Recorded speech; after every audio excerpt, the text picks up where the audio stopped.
never talked to the boys that sat on the benches. I was in the game on 4th and inches.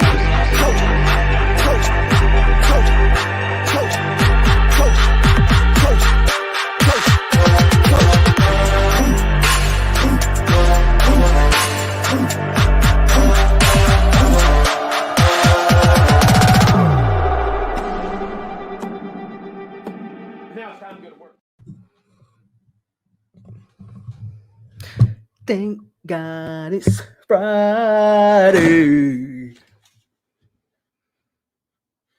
What's going on with FSU? Haven't done a hangover in a minute, so here we are.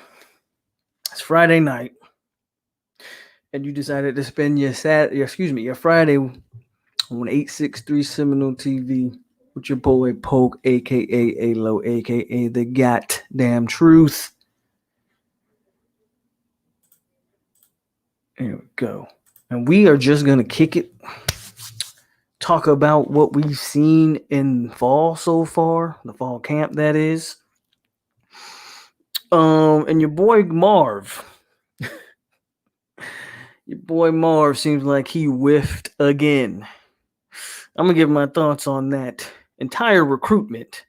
And if I was FSU, what would I do going forward dealing with Mr. Willis, currently committed to Georgia Tech?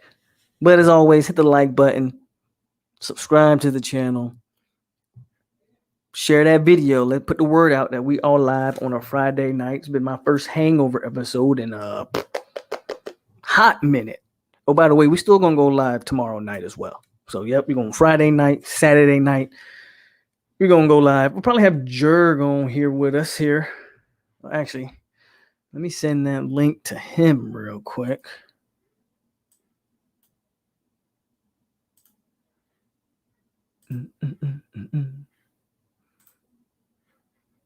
But before we get into all of that, like always, we're going to hit the roll call. Might be a small crowd in here tonight. Don't know. We'll see how the night plays out. Had to push the time back an hour. Then I had to go another about almost 30 minutes past that. Your boy had to get a COVID test, and it was taking too long. Let's put it like that. And I'm all right, by the way, but just precautionary measures. I was around some people that tested positive, so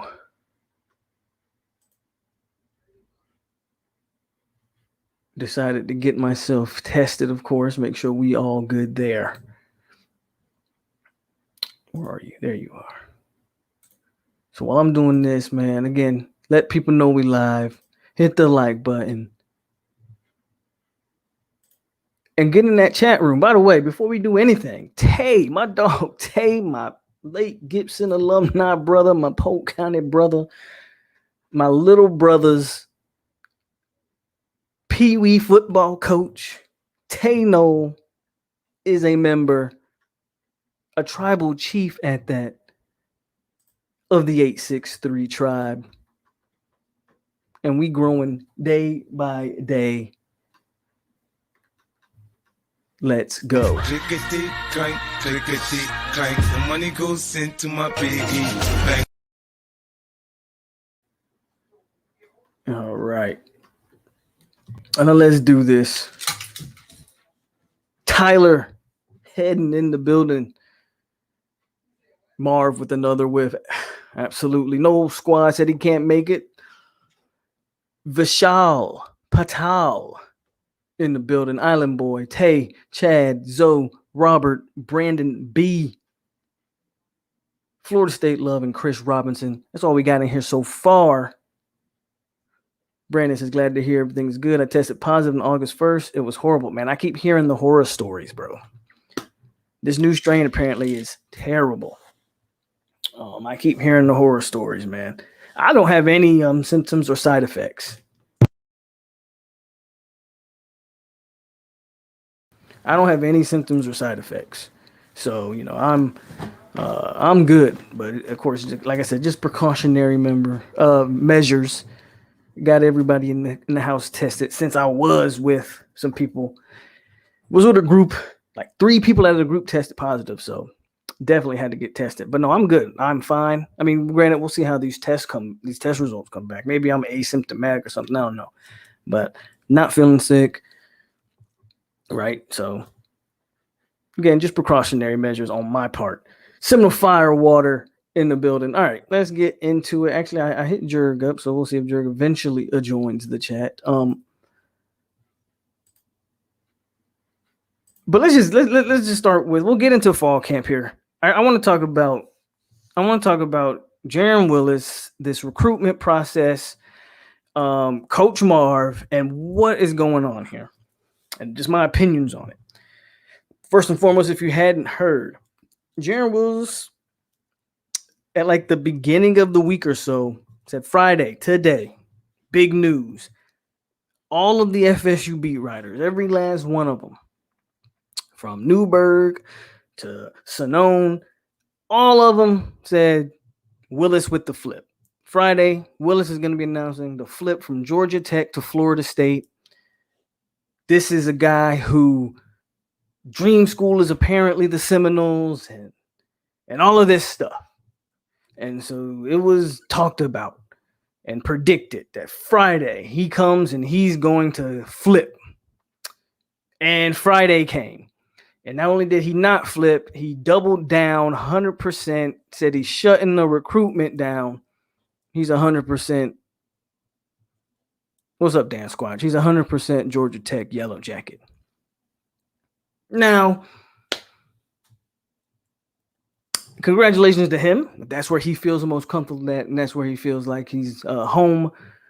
Not mad at a kid for his decision. But there are some things that ticks me off about this recruitment.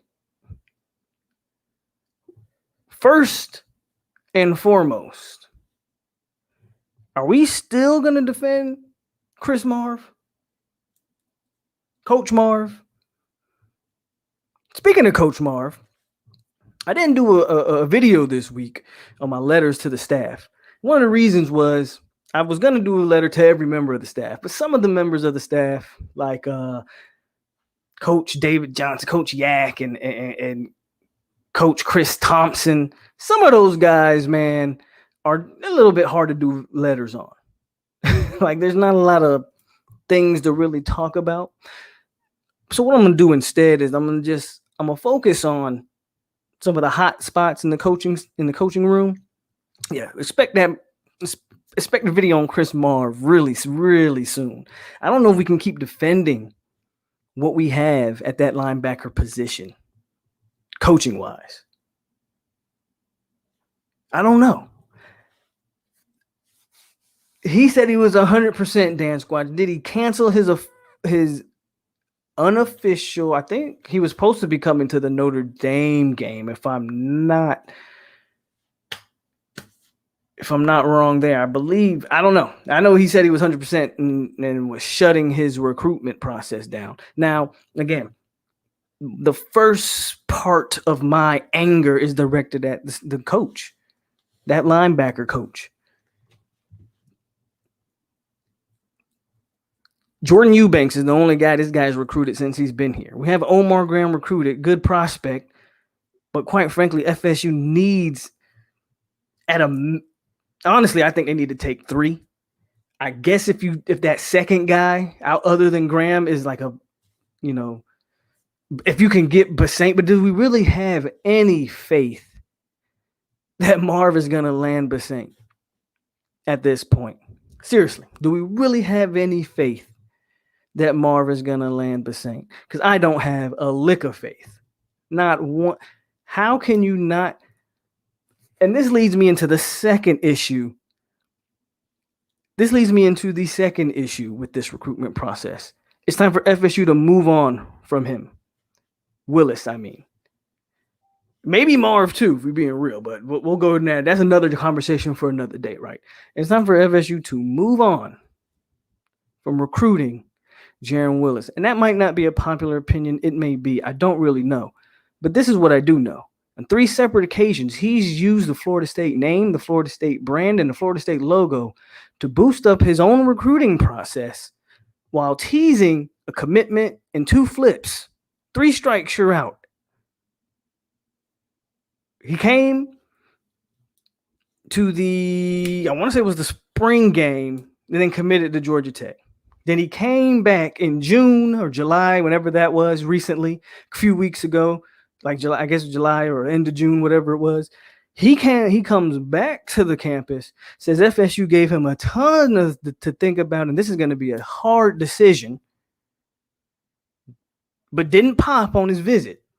Now he comes today, claims he has a huge announcement, only to double down on his recruitment. He could have did that, folks, without making the announcement. He could have just did what Sam McCall did. Sam McCall didn't have a huge announcement. He just randomly tweeted, recruitment shut down, 100% committed. He could have just did that. Instead, he's using the Florida State brand, the name and the logo. I don't know if he's going to stay committed to Georgia Tech, but to me, it looks like he's using us to prop up his commitment. Now, I'm not mad at him.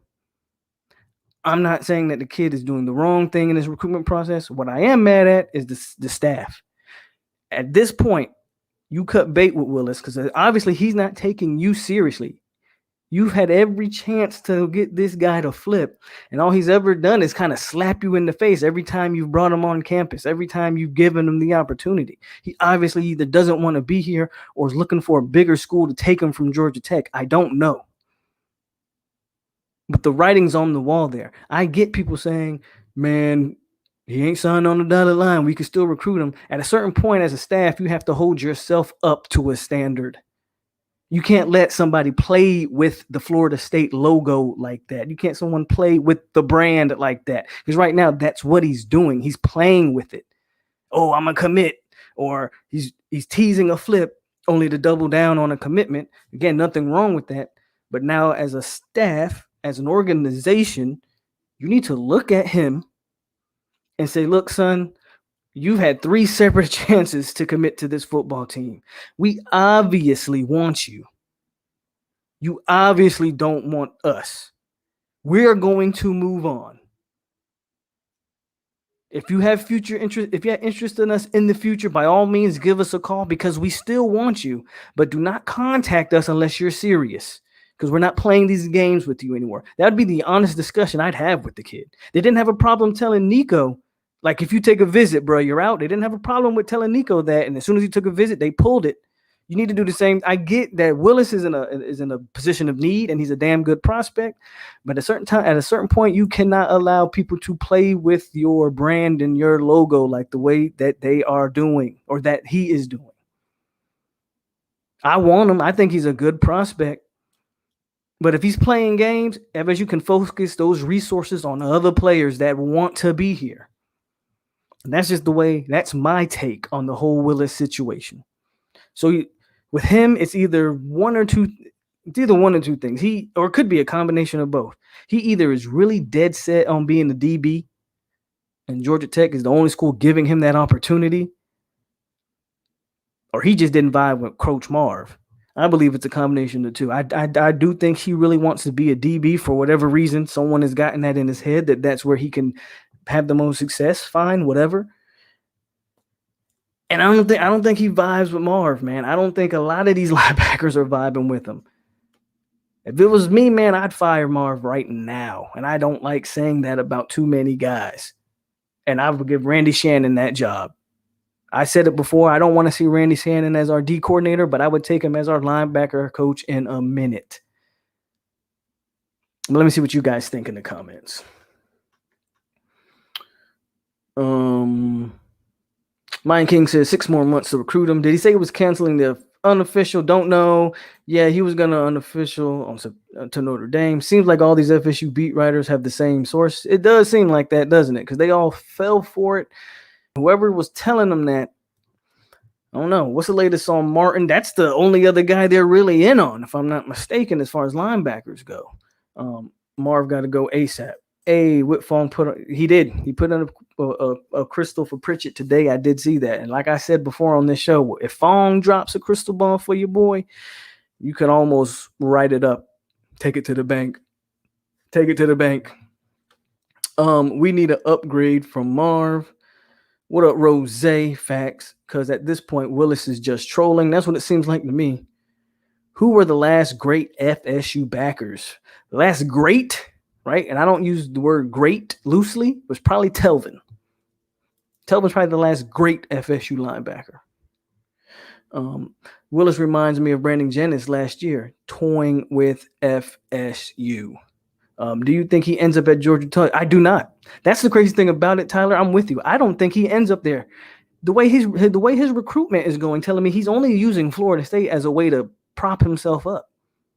He doesn't seem like he wants to be at Georgia Tech because he's been flirting with Florida. It's like Florida State's been the side dude, the side chick this whole time. But he's been in a committed relationship with Georgia Tech. But he's been with Florida State on dinner dates and lunch dates this whole time. And it's like after he got all of that, he said, "Yeah, you know what? I'm gonna stick with Georgia Tech." I don't think he ends up there. I think he's trying to make a bigger splash somewhere else. He's playing the game. I'll give him that. I think it's time for FSU to play the game and just return the favors. That's all I'm saying. I'm not mad at him at all. It's time for FSU to stop letting themselves be played. Yeah, move on from Willis. We Florida State. Yeah, I agree, man. We're starting to look thirsty, and he's just using us to hype his recruiting process up and get more attention on. That's what I feel like, Seminole Firewater. Again, this is my personal opinion, but that's just how I feel. Hey, there's always the portal too, man. We're gonna be so that's pretty much what I think they next year. That linebacker, they're gonna have to probably focus on the portal. I don't expect us to land Basaint. Willis seems to be off of the board. I think you got a chance to land one more guy, and then you probably got to go, to the portal. But again, I don't necessarily mind the portal, but you have to sustain your program with recruiting. It's good to get temporary fixes in the portal while you're developing guys under that. But if you're not going to develop guys under that, if there's not guys there to develop, then that's an issue, right? For instance, currently, if you look at the defensive end room is in the perfect spot because you got Jermaine Johnson and Marcus Cushney and Keir Thomas, instant impact, instant fix guys right now. But now with that depth, you can take your time and you can develop Patrick Payton and Chambry Jackson and Brian Turner and George Wilson and even some of the other guys that have been on the roster, like a Josh Griffiths or a Quayshawn Fuller. It's that good mix of youth and veteran leadership that we need. The problem with the linebacking room is I don't know.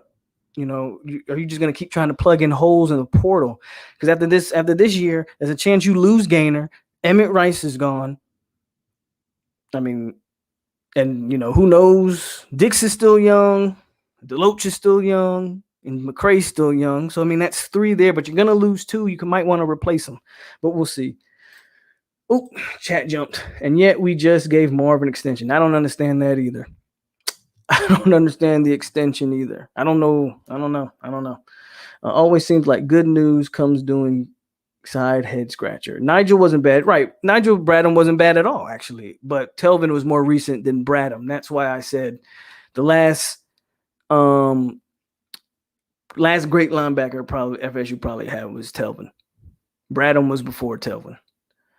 Les Coop says, "What up, bro? Long time. Marv is in over his head and was a bad hire. No South Florida ties and no personality.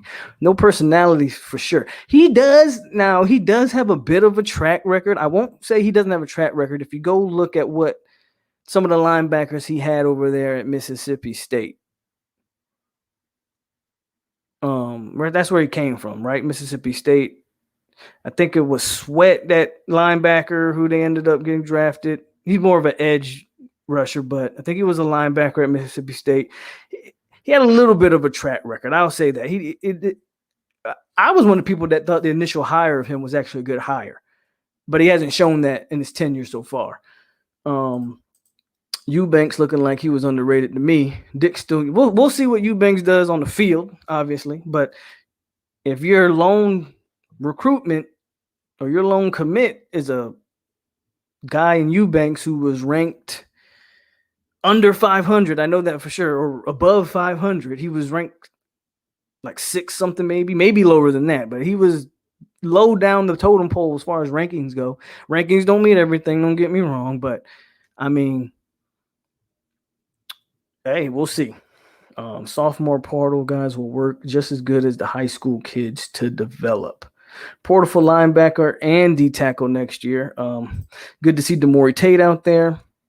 What's up, Peter Shields and Vandy? Was he at Vandy? I think he was at Mississippi State. I think he might have coached at Vanderbilt before, but I think we got him from Mississippi State. Robert says, bro, let me ask you, what do you think happens if our linebackers don't produce since that's my thing. Like, if you can't recruit, at least show me you can coach these kids. If he's not recruiting and the linebacker play is still as bad as it was last year,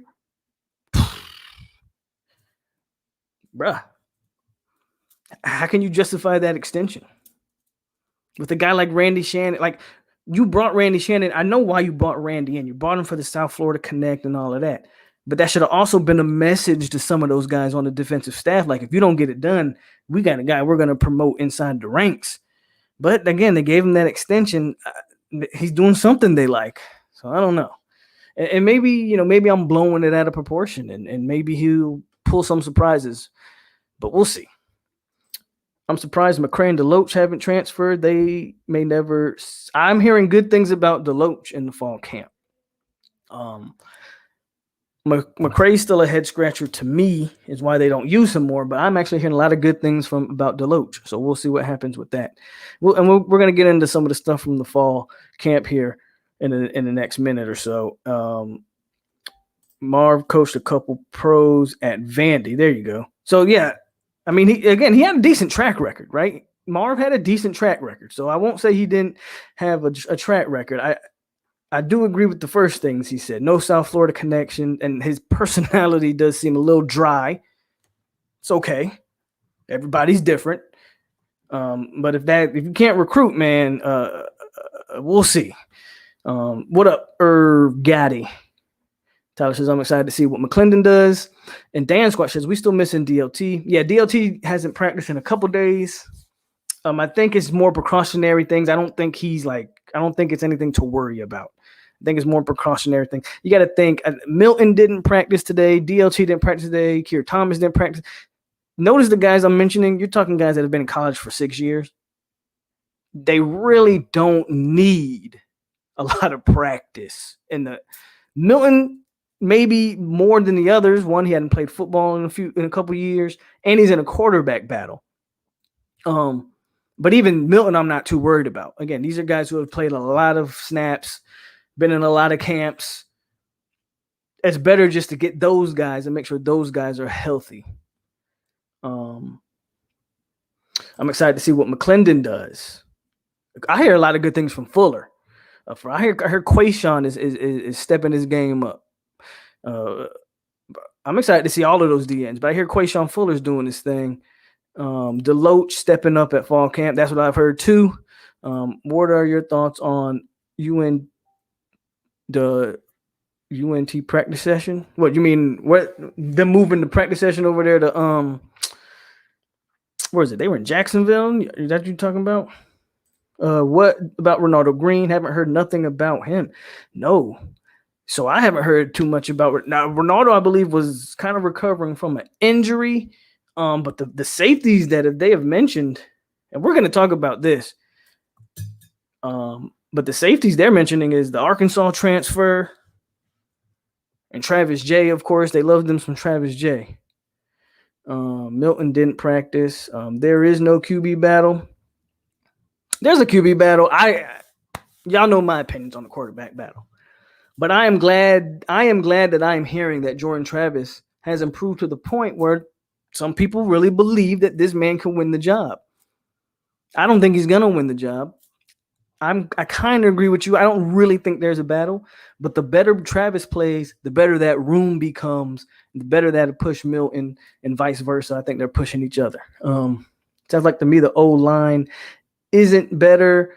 I've heard some good things on the offensive line personally, but that's just me. Dick still looks bad in coverage. He looked bad in coverage in the spring game, so that doesn't surprise me, right? That's where Deloach has been shining, though. For when you talk about the backers, I'm hearing Deloach is shining in the coverage.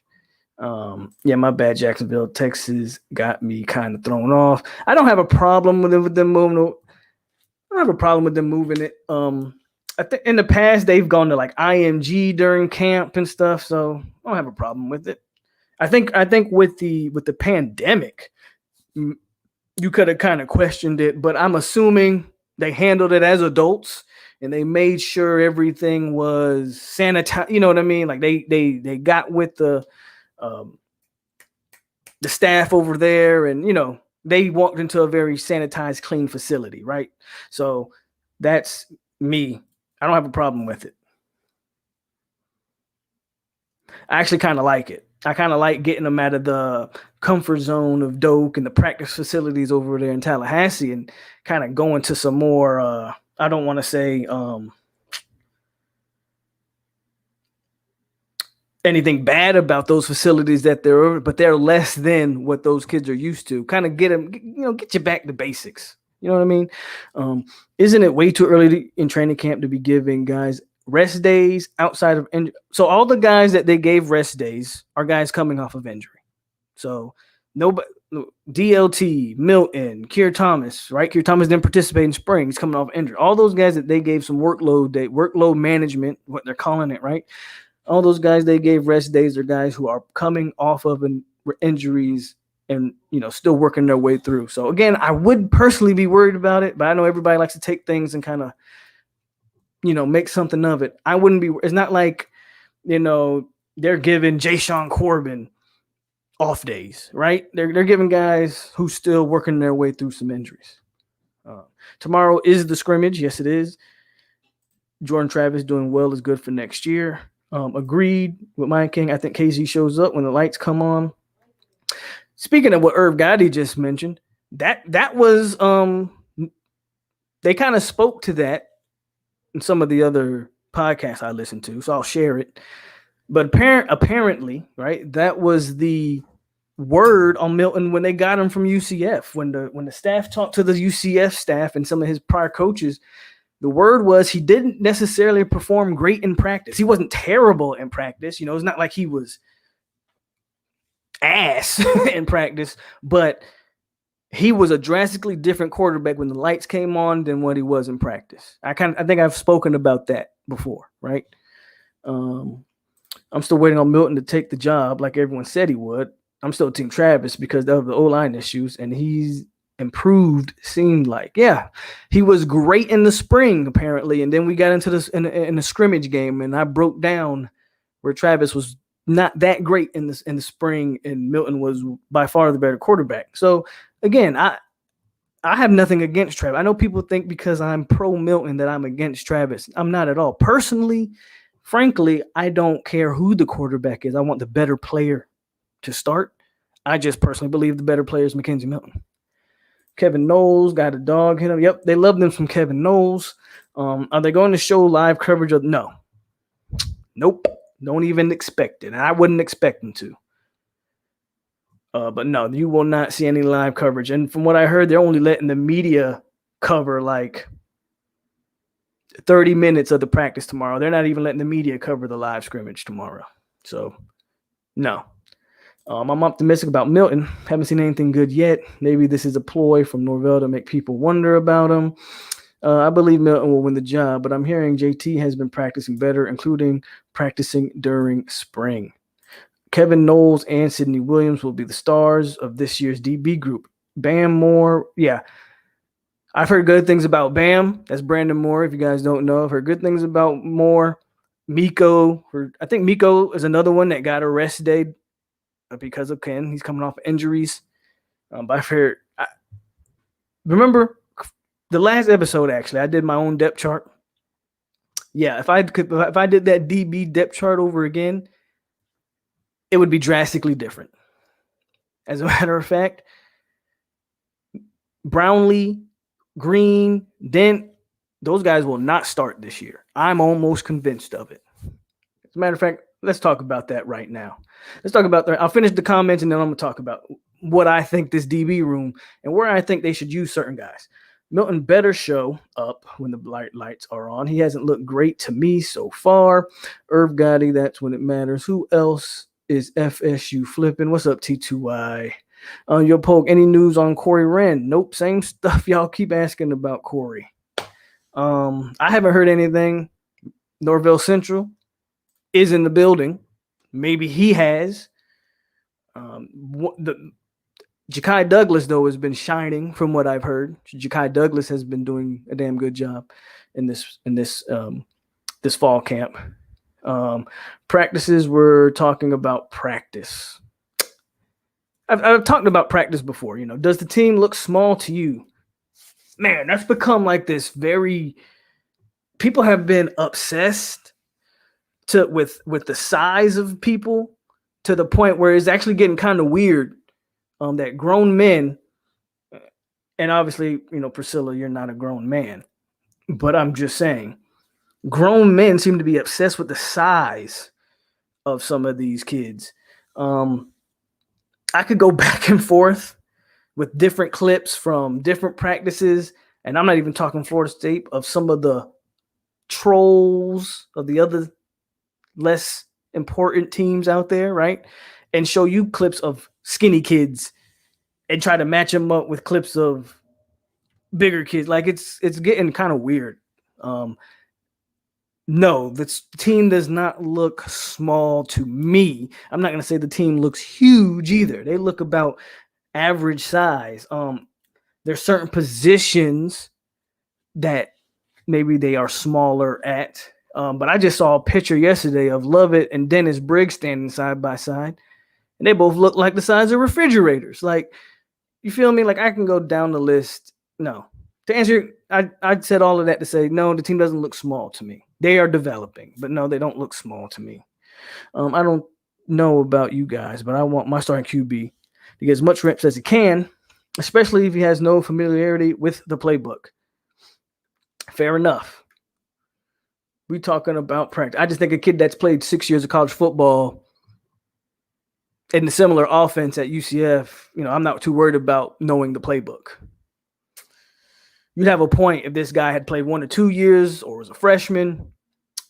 But fair enough. What up, Kane Zay?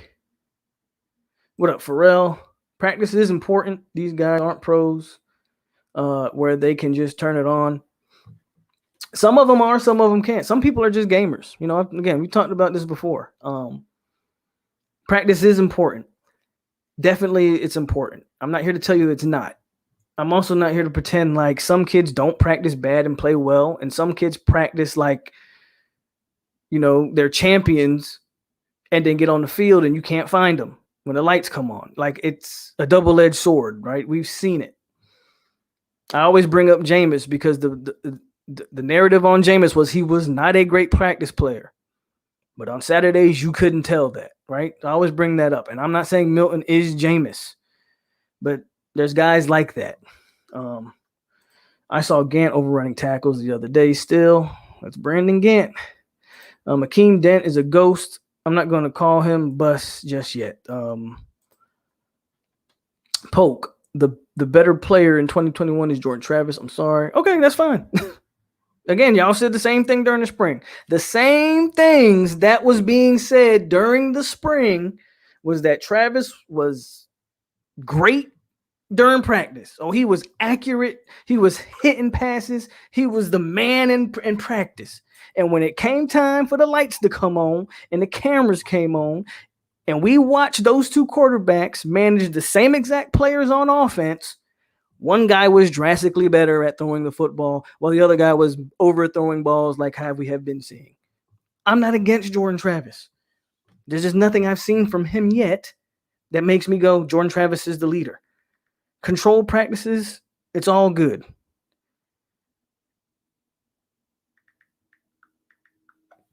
Practice is practice, like we say. Go ahead. He's not looking real 5-star-ish.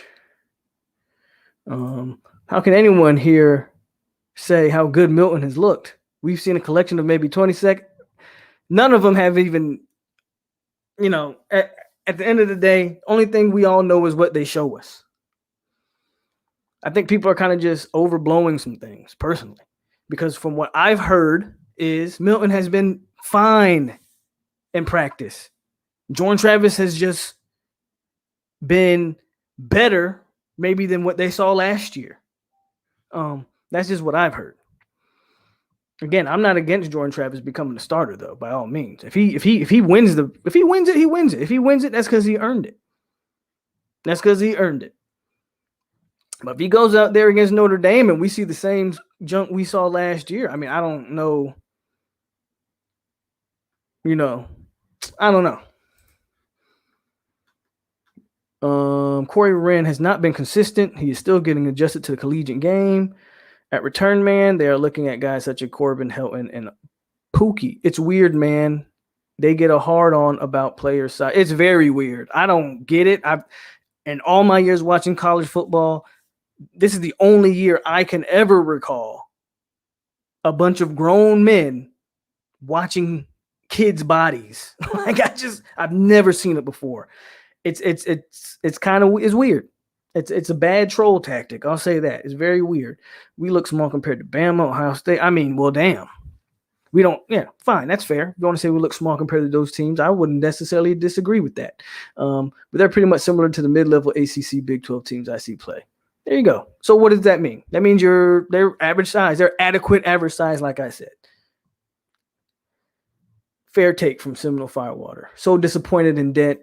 We'll see, man. I'm not ready to give up on Dent. I'm not ready to give up on Dent. We were the youngest team in the NC. Yeah, we were the youngest team last year, and I would argue that we're still one of the youngest teams this year. Absolutely. Priscilla, they look small the last couple of years, but I actually think they look bigger now since Coach Storm got a hold of them. Depending on what positions you're looking at, King is a midget. Has your D-line depth chart changed? It's sounding like Johnson, Coop, Lovett, and Thomas. Nope. So yeah, I've heard Keir Thomas has actually been dominating, which is awesome to hear. I've heard Briggs has looked great. So I don't think my depth chart too much has changed. If Keir can play the outside, I still, and this maybe just me being stubborn, I still think Keir might be more of an inside guy, but I've heard that they've actually rotated him inside and out, which is a good thing. And hell, if Cushney's not the initial starter, and that's a guy that you can bring in to relieve Thomas or Johnson, then that's even an added benefit. If Thomas can play full time at defensive end. And remember, the only reason I didn't have Coop and Lovett starting at the same time was for depth reasons, right? I said ideally you'd want Coop and Lovett playing side by side, but for depth reasons, I feel like one of those guys got to spell the other guy out. Because outside of Briggs, you literally go Coop, Lovett, Briggs. If Thomas isn't going to be playing inside, then you're 3 deep at defensive tackle. Seriously, everything after that, maybe True Thompson if you want to throw him in there. Maybe. And everything after that is question mark. Jarrett Jackson, question mark. Joshua Farmer, even though we think he's maybe a good player, true freshman, how much can you really depend on that? Question mark. Malcolm Ray, question mark. So that was my thought process, my depth chart. But if they're putting the best 4 out, then, I'm all for it. Corey Wren ain't never going to be J-Rob.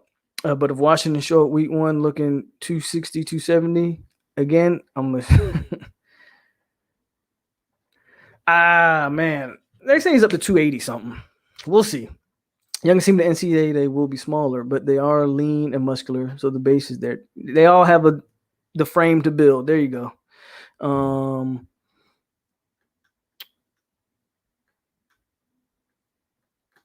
Shooters, I need y'all to get on it.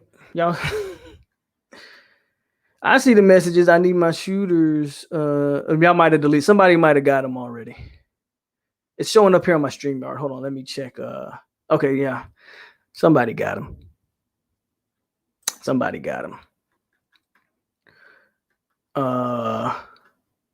on. Matter of fact, let's just get him out of here. Y'all put him in timeout. I'm gonna just flat out block him.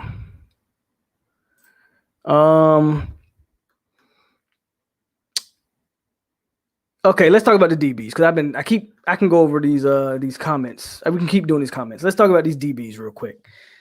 From what I'm hearing, the veteran players in that DB room are the guys that are really doing a damn good job. Brownlee has been, they've talked well about Jarvis. I saw a video today of Brandon Gant and Jarvis Brownlee interview. I was impressed by Jarvis Brownlee's interview, man. I was impressed by the way he talked and what he said. I really was. And the way he looks. Like he's a little shorter, but he's not a small kid, right? He's not a small kid. He's got some good size on him. But I think your two outside guys. You know what? Before I say that, I'm gonna say something, and you guys can tell me what you think about it, right? You guys can tell me what y'all think about it. Because I thought about this, and I was like, let me bring it up to the people and see their thought process. I'm looking at Travis J. And I'm looking at all the good things I'm hearing about McClellan. I always mess up his name, but y'all, Arkansas transfer, and Jamie. Jamie's more used to playing safety. They say he kind of excel. He can play. They say he's good at either safety or nickel, but a lot of people think he might actually be a better safety. And I'm looking at Travis J. And Travis J reminds me. Now stay with me. I'm going to break it down. Travis J reminds me of LaMarcus Joyner. Now, this is why I say this. See, we tend to look at LaMarcus Joyner's career and put it on a pedestal. We tend to forget about the first 2 to 3 years of LaMarcus Joyner because he graduated. LaMarcus did 4 years, if I'm not mistaken. Somebody can correct me. I believe LaMarcus Joyner stayed at Florida State for 4 years. I think he did. Either way, 2 or 3. I know the first couple years of him at Florida State, they tried him at safety. They tried him at corner. He even got some kick returns in. Very similar to Travis J. I've heard Travis J has played a lot. I've heard Travis J has played way better at corner than he's played at safety in this camp. Why do I say what I'm saying? We tend to glorify Joyner's career when up until his last year, where he was a Thorpe Award finalist, maybe even should have won the Thorpe if we're being honest, but he was a Thorpe Award finalist. He single-handedly dominated games like Clemson, even like the Miami game. You can go back and look at the national championship game, look at some of the... Joyner was a force. But up until that senior year or that last year, I think he stayed all 4 years, but I could be wrong. Could have been a 3-year player. I think he stayed all 4 there. But up until that last year, Joyner was a good player, but he hadn't breaking out yet. No one was looking at Joyner as great. He was a good, solid rotation piece who they played multitude of different spots, but he could never really solidify what he was. But then that last year came. And they put him at nickel. Because remember, your 2 starting corners were Darby and PJ. Your 2 safeties were Brooks and Ramsey. And they threw LaMarcus Joyner at that nickel spot. And why was it so successful? Because LaMarcus Joyner was able to freelance. He was able to really just kind of play where they needed him to play. And he could... go watch the Clemson game. He was able to just blitz off the edge, but he was also able to freelance in the secondary to where he could just bait quarterbacks and make plays. And I'm looking at a Travis J. Now, Travis J is bigger than Joyner, but I'm looking at a very similar skill set where I don't think J will excel at safety, and I don't think he'll excel at corner. But if you put him at a nickel spot and let him just kind of free roam in the secondary, very similar to what Pruitt did with Joyner, I think you got a recipe for success there. So I haven't even looked at y'all comments yet. And I know there's going to be 10 of y'all telling me that I'm stupid, but I really want y'all to think about that. If my starting secondary is Miko, Bam, McClendon, and Jamie, and I got Travis J just doing Travis J things. When Travis J made that one-handed interception against Duke, y'all know what position he was playing? Because he wasn't playing safety. He was playing nickel in that game. I'm just bringing up that game as kind of a reference point where I think Travis J would excel as a nickel. But I'm going to go to these comments and let y'all tell me how stupid I am. But I think I'm on to something.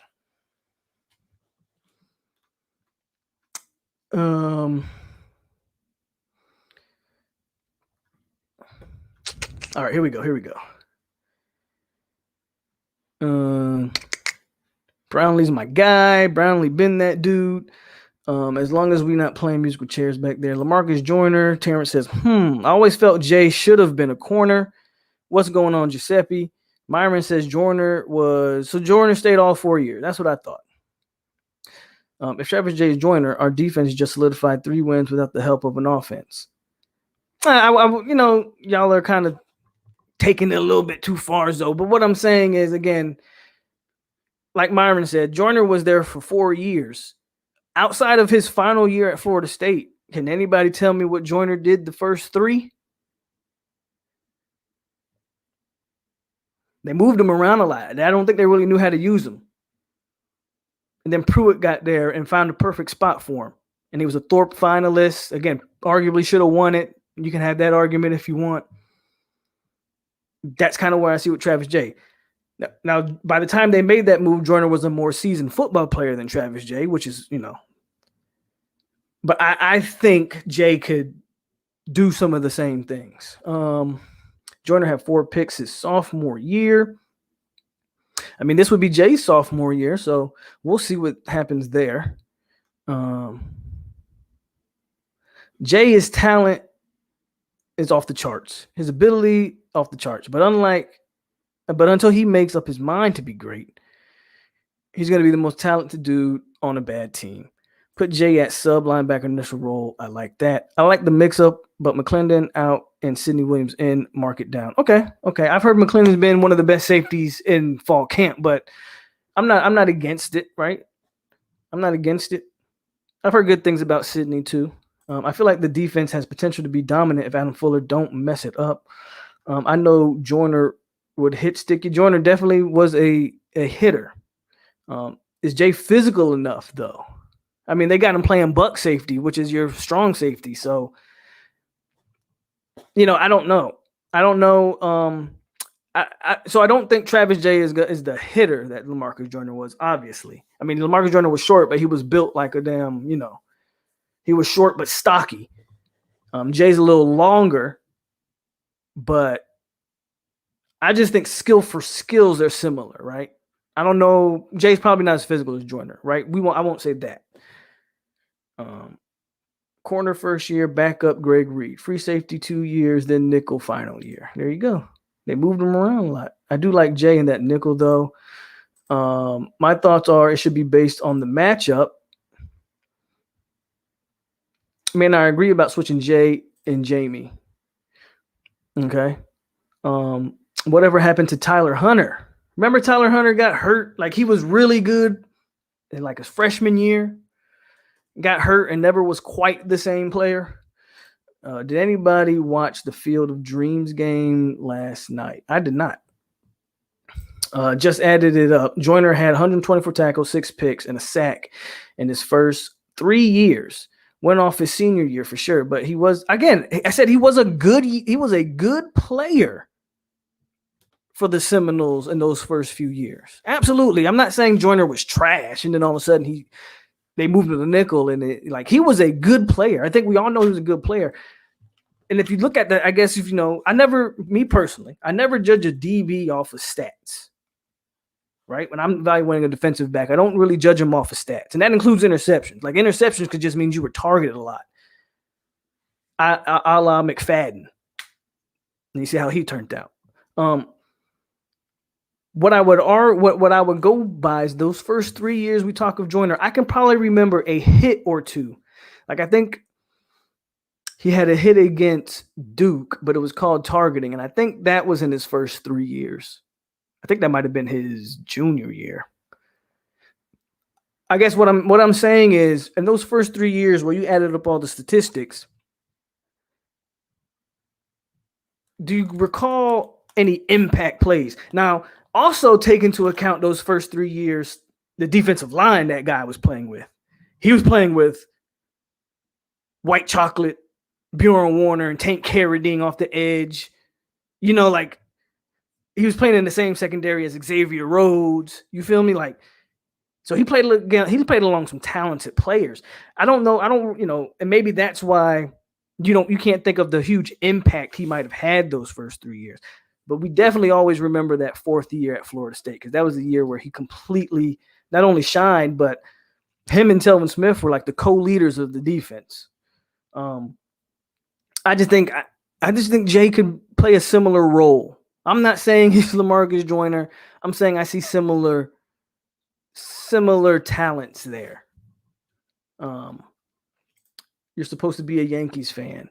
What did I do last night? I didn't watch it. And I root for the Yankees, but it's not like I watch baseball on a regular basis. I don't even think Jay is good yet. It's what I'm saying. Okay, that's fair. Like, again, he's in his second full year. Terrence, okay, let me shoot you a link. Hold on, Terrence. Hold on. But I mean, that's, I'm not saying Jay is on the level of Joyner. Jay's only in his second year playing, right? So we got to see we'll see what he does this year. Let me shoot Terrence this link real quick.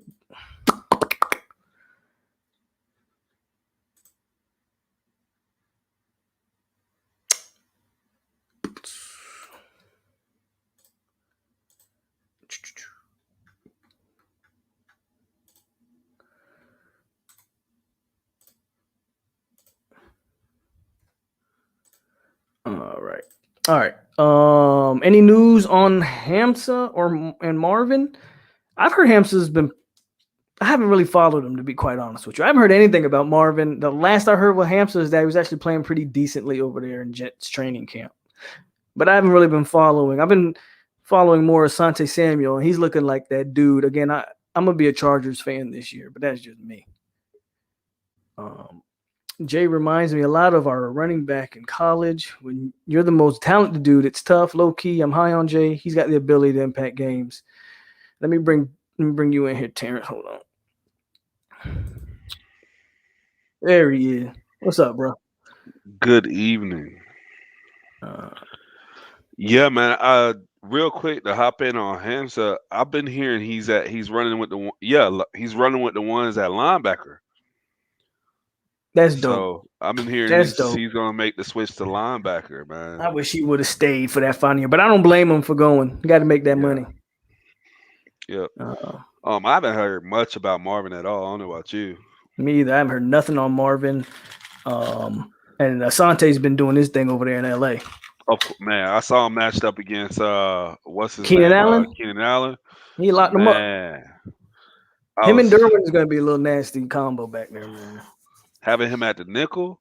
Yes. Derwin just, man, that secondary is gonna be nice. I think I heard some good things about Robinson over there in Minnesota. Yeah. That's where he went, right? Yeah, he went to Minnesota. Man, his first name leaves me. You know who I'm talking about. Janarius Robinson. Yeah. I think I heard some good things over here in Minnesota. Haven't heard too much on Kane, though. I don't know about you. Nothing at all. Actually, well, I mean, obviously, I've been a little busy lately, but it's been pretty quiet for me, like as far as what I've heard, like from camps on Florida State players. Like I haven't heard. Only guy I really heard about was I heard about Hansa because I was the linebacker switch was the thing that had me kind of like, oh, okay, that can work.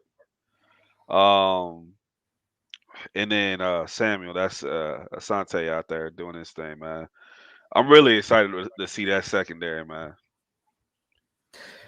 Thanks for that, Myron. That's what I was saying. Like, not taking anything away from Joyner, but look at who the guys he played with, man. And that could be part of the reason why his first 3 years he doesn't really stand out. Obviously, that fourth year, he was all world, right? That man played around some talent, man.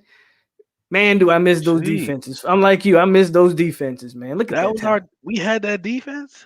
Bro. That 2012 team. That 2012 team, they kicked Greg Reed off of that team. Greg Reed would have been opposite of Xavier Rhodes.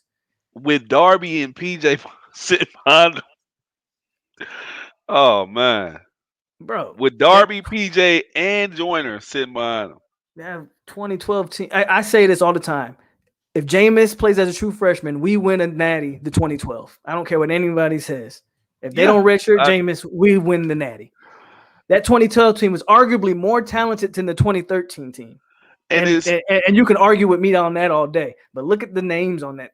Those same guys on the 2013 team were there on 2012 with the exception of Ramsey. Oh, and add in Warner, Xavier Rhodes. I think Vince Williams was that linebacker. Man, come on. That 2012 team. And the linebackers that was showing out was backups. Bro, that 2012 team was stupid. That 2012 team was stupid. We were like 2 games away maybe that year, right? We lost. What did it that year? That was the year we was up like 17-0 on NC State. We let them come back with Glennon as their quarterback. Oh. And then we lost that last game to Florida. Like, I think losing to him was like a really big letdown, man. Bro. Like, I was like, how did we just lose to this guy? Like, but yeah, that should have been our year, man. Man, 2012. That's the year Jimbo let get away. And not a knock on EJ. I'm not trying to knock EJ. I was about to say, I knew you about to bring up EJ. I'm not trying to knock him. But he wasn't no Jameis. Freshman Jameis could have got the job done. I don't care what anybody says. Who started it? It was something else that was off about that team that I wasn't too excited about. 2012? Yeah, I think we had some. I don't think Kelvin was who we thought he was. Well, Kelvin wasn't there. They didn't use. He was on the team, but yeah, they didn't use him. They were infatuated with Rodney Smith at the time, I think. Rodney Smith was solid though. Like, come on, Jameis could have made. Look what Jameis turned Kenny Shaw into. Like, let's be honest. Like, hey man, we ain't gonna do Kenny Shaw. And Shaw is raw. Shaw is raw. I like Kenny Shaw, but let's be real. Before Jameis got there, Kenny Shaw was. Man, Jameis could have did some work with Rodney Smith. I don't care what nobody says. I mean, Jimbo let that one go, man, because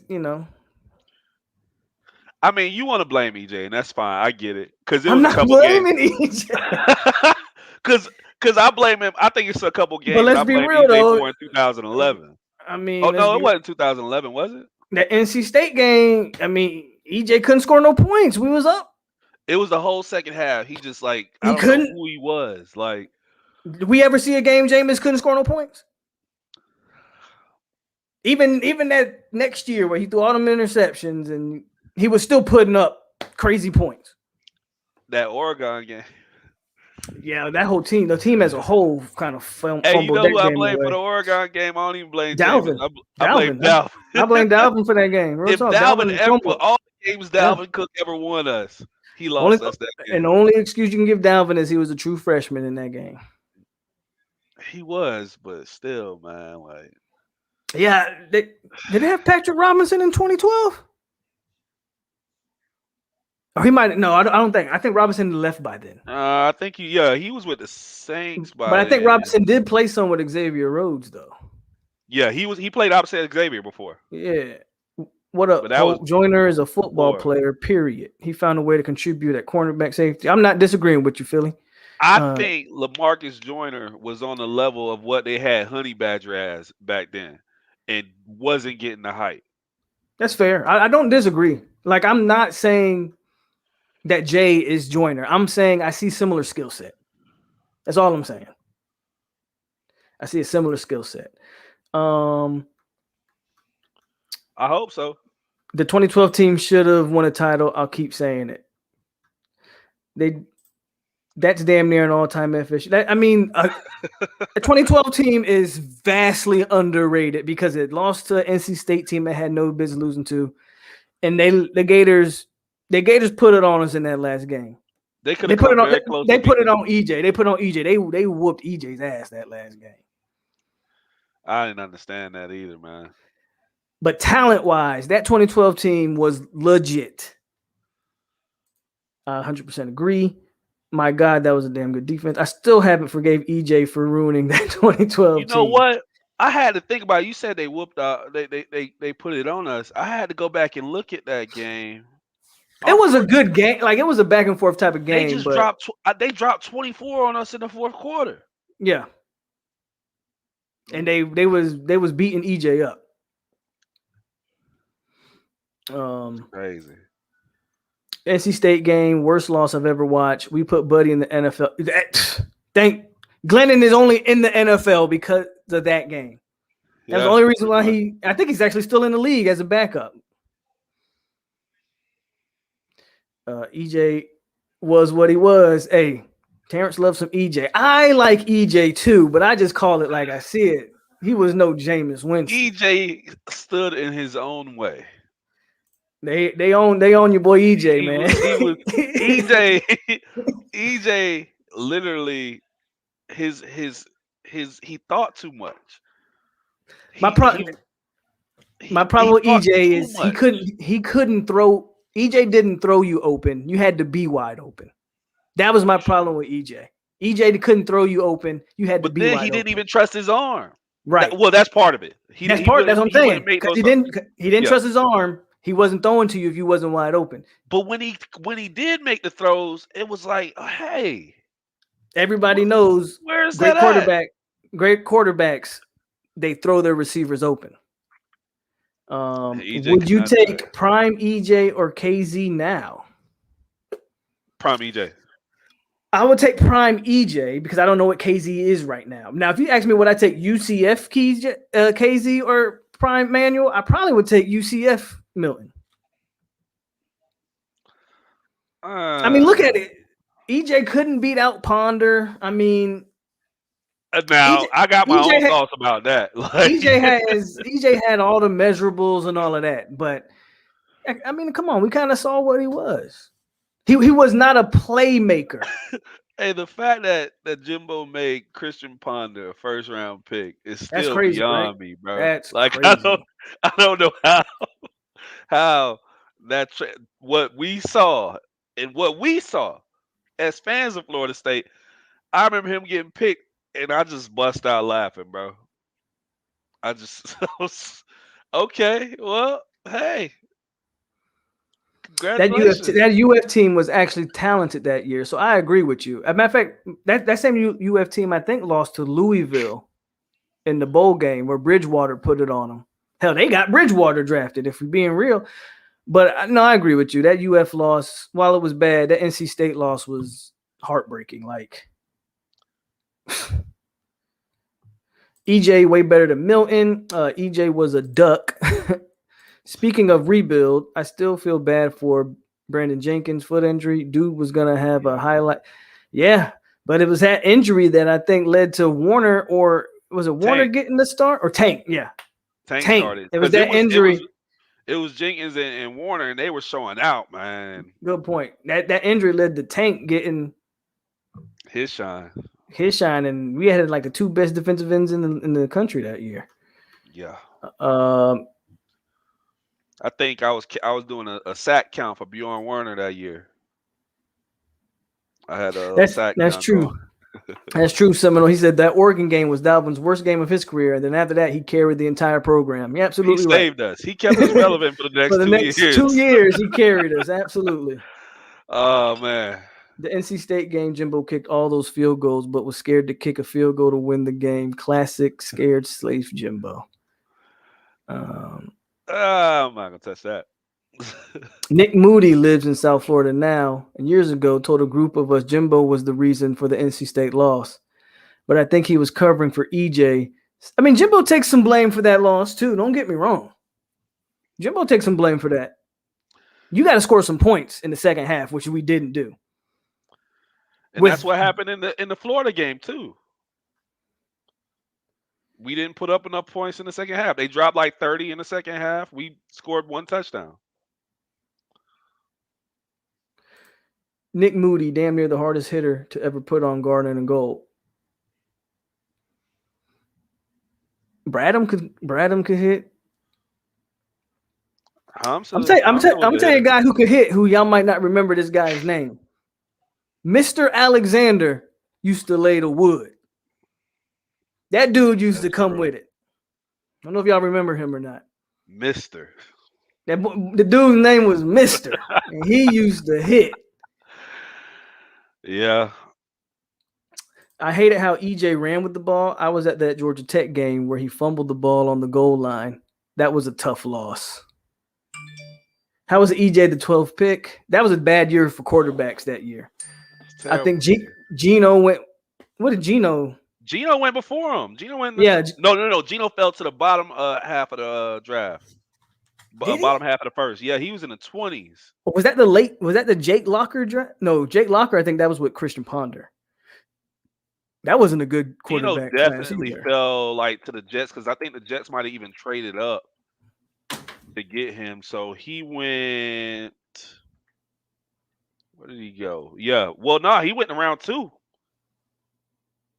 He went round 2, pick 39.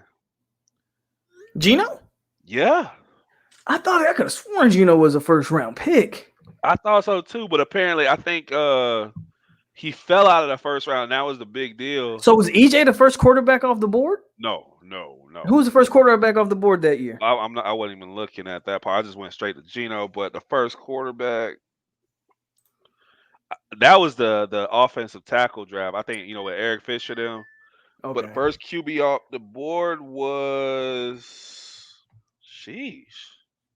was EJ? Hold on. Bro, I think EJ might have been the first quarterback. EJ was the first QB off the board? Yeah. That is crazy. Wow. There were 6 linemen drafted before he got There were 6 offensive linemen drafted before EJ got took at 16. He was drafted at 16. I remember. Man. Those QB drafts suck. That was right before athletic QB started getting a shot for real in the early rounds. Matter of fact, he was the only QB drafted in round 1. Yeah, that wouldn't even happen nowadays. Dude, how? We just saw Zach Wilson get. I heard he sucks over there in Kansas. Yeah, I hear he garbage up there. At least they made the right pick in Hamsa. So Gino was the second quarterback taken.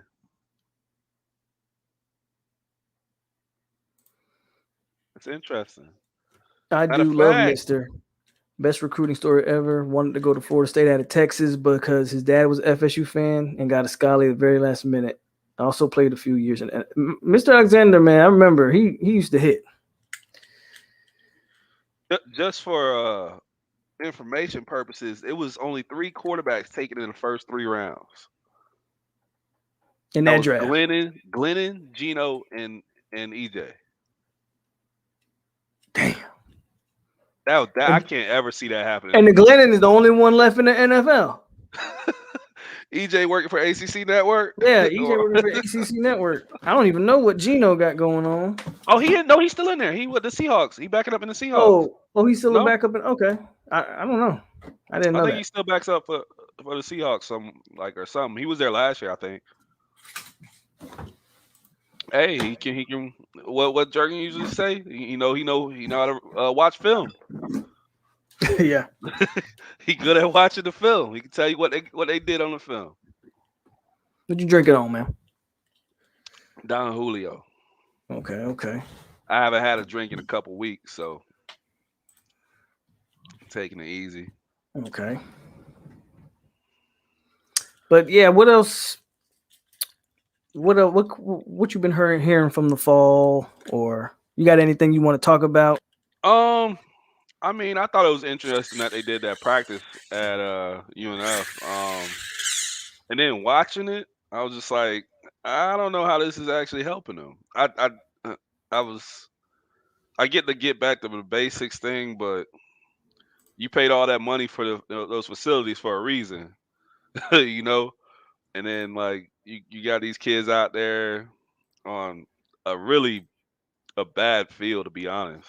It is a bad that. Uh, This is like me speaking, like not knowing, but I think that was kind of like the plan. I think was to kind of get them out of their comfort zone, and that's just me. Like they used to practicing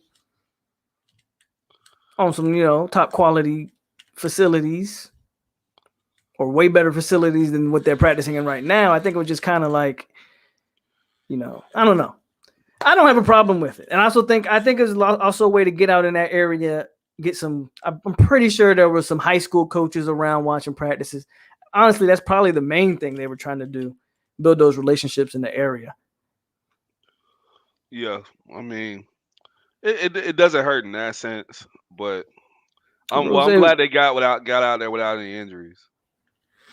Yeah, I think from everything I've heard, they've been pretty clean on the injury side of things. They've been keeping guys out of practice on purpose, right? Like nobody's gotten hurt. So as long as we can stay healthy going into game one, I like where we're at. I'm hearing a lot of people saying, I know you talked about this last show, that Washington's probably really going to take that right tackle spot. Probably. They moved Scott to left tackle, which I love. Yeah, so they're saying Washington going to take the right tackle spot. And we'll see. We'll see. I'm not against it per se, but I just don't know how big he is, man. I just want to see. But size happen, doesn't necessarily always matter, or whatever the case. I've heard they kind of struggled at. I've heard that both centers have struggled so far. Maurice Smith and Bavion have struggled, and not in blocking, but in snapping the ball. Oh God. Yeah, I've heard both centers have had their struggles. But we'll see. That's gonna be a nightmare. That's one of those things where now you got to worry about who your quarterback is, who's gonna catch those snaps, who's gonna make those plays when stuff breaks down. But I mean, hopefully, that stuff they usually get worked out, man. I agree. I think it'll get worked. I mean, they've only been what have they only been practicing 2 weeks? 2 weeks? Has it even been 2 weeks? I think the end of this week would make it 2 weeks or something. They just put on pads today. They're gonna do their first scrimmage tomorrow. I'm not jumping to any conclusions yet, right? Yeah, I mean, it really what for me what it comes down to. I think the most important part, like I think we can get by with whoever's at the tackle, with the tackle, the guys they want to tackle. I like Scott. I'm not opposed to Washington. I don't know how that's going to work out there, but I mean, I think the most important part for us is what we're going to do at center and guard. Because I think our guards are locked in. I think Love Taylor and Gibbons would be your 2 starting guards. Yeah, and I mean, Lucas is going to have to earn his spot back. But you know what? I don't mind him being a backup. Me either. It adds quality depth. It adds quality depth. I mean, if you telling me he's the guy that's coming off the bench if somebody gets hurt, I'm not going to lose no sleep at guard. But no, I'm 100% with you. But my thing is, you can have 2 solid guards, but if your center ain't getting it right, it don't matter. They definitely got to get the center spot, whether that's Bavion or Maurice Smith. I heard Maurice Smith has looked a little better of the 2. So while I've been saying Bavion's going to get the start, and that's mainly because they list Maurice Smith at 273. Size doesn't have to be everything, but damn it, it does play a part. And you're talking about your center being 273 pounds right now. Yeah. Would you start Bavion over anybody at guard? Not over the 2 guards we have, no. Unless you're telling me you're going to move Gibbons to center, which I actually originally thought was the case, that they were going to use him at center, because that's how he was mainly used at Notre Dame, as a center. You know what? I thought so. So my thought process was you put Gibbons at center and Bavion and Love Taylor are your two starting guards? Because I actually thought Bavion played good last year when he wasn't doing the false starts. So I was thinking about, Gibbons' move over here from Notre Dame. Their line right now, even from what I'm hearing from Notre Dame fans, is probably their point of concern. Because they lost 4 NFL players. And then that's why I was like, when I'm like, even now I'm thinking about Gibbons coming over. I'm like, what was your line of thought there? Like, I thought he had a place to start there. It seemed like, and I I'm forget what he not said. mad about it. No. But He said something in his interview about just he didn't. I don't know if he felt like they kind of valued him, even though he was the first guy off their bench. They said he played whenever an injury went. He was the guy that would fill in at tackle, guard, center, wherever. Plus, I think a part of it also came to the fact that he wanted to come closer to home. He's a Clearwater kid, so finish up. I mean, I'm with it. I ain't mad at it. Welcome. Help us, please. I said it when they got him. At the worst, he adds depth. Nah, he. But I think we got him. I was like, okay, somebody to start on the line. But he's going to be a starter. What happened with Lucas? Nothing happened with them. They just, hey, you don't play up to par. Yeah, you don't play up to par. Your spot get taken. Lucas got to get his head straight and get back on the grind. It also didn't help that he came in the fall camp at 340 pounds. He's never played that big.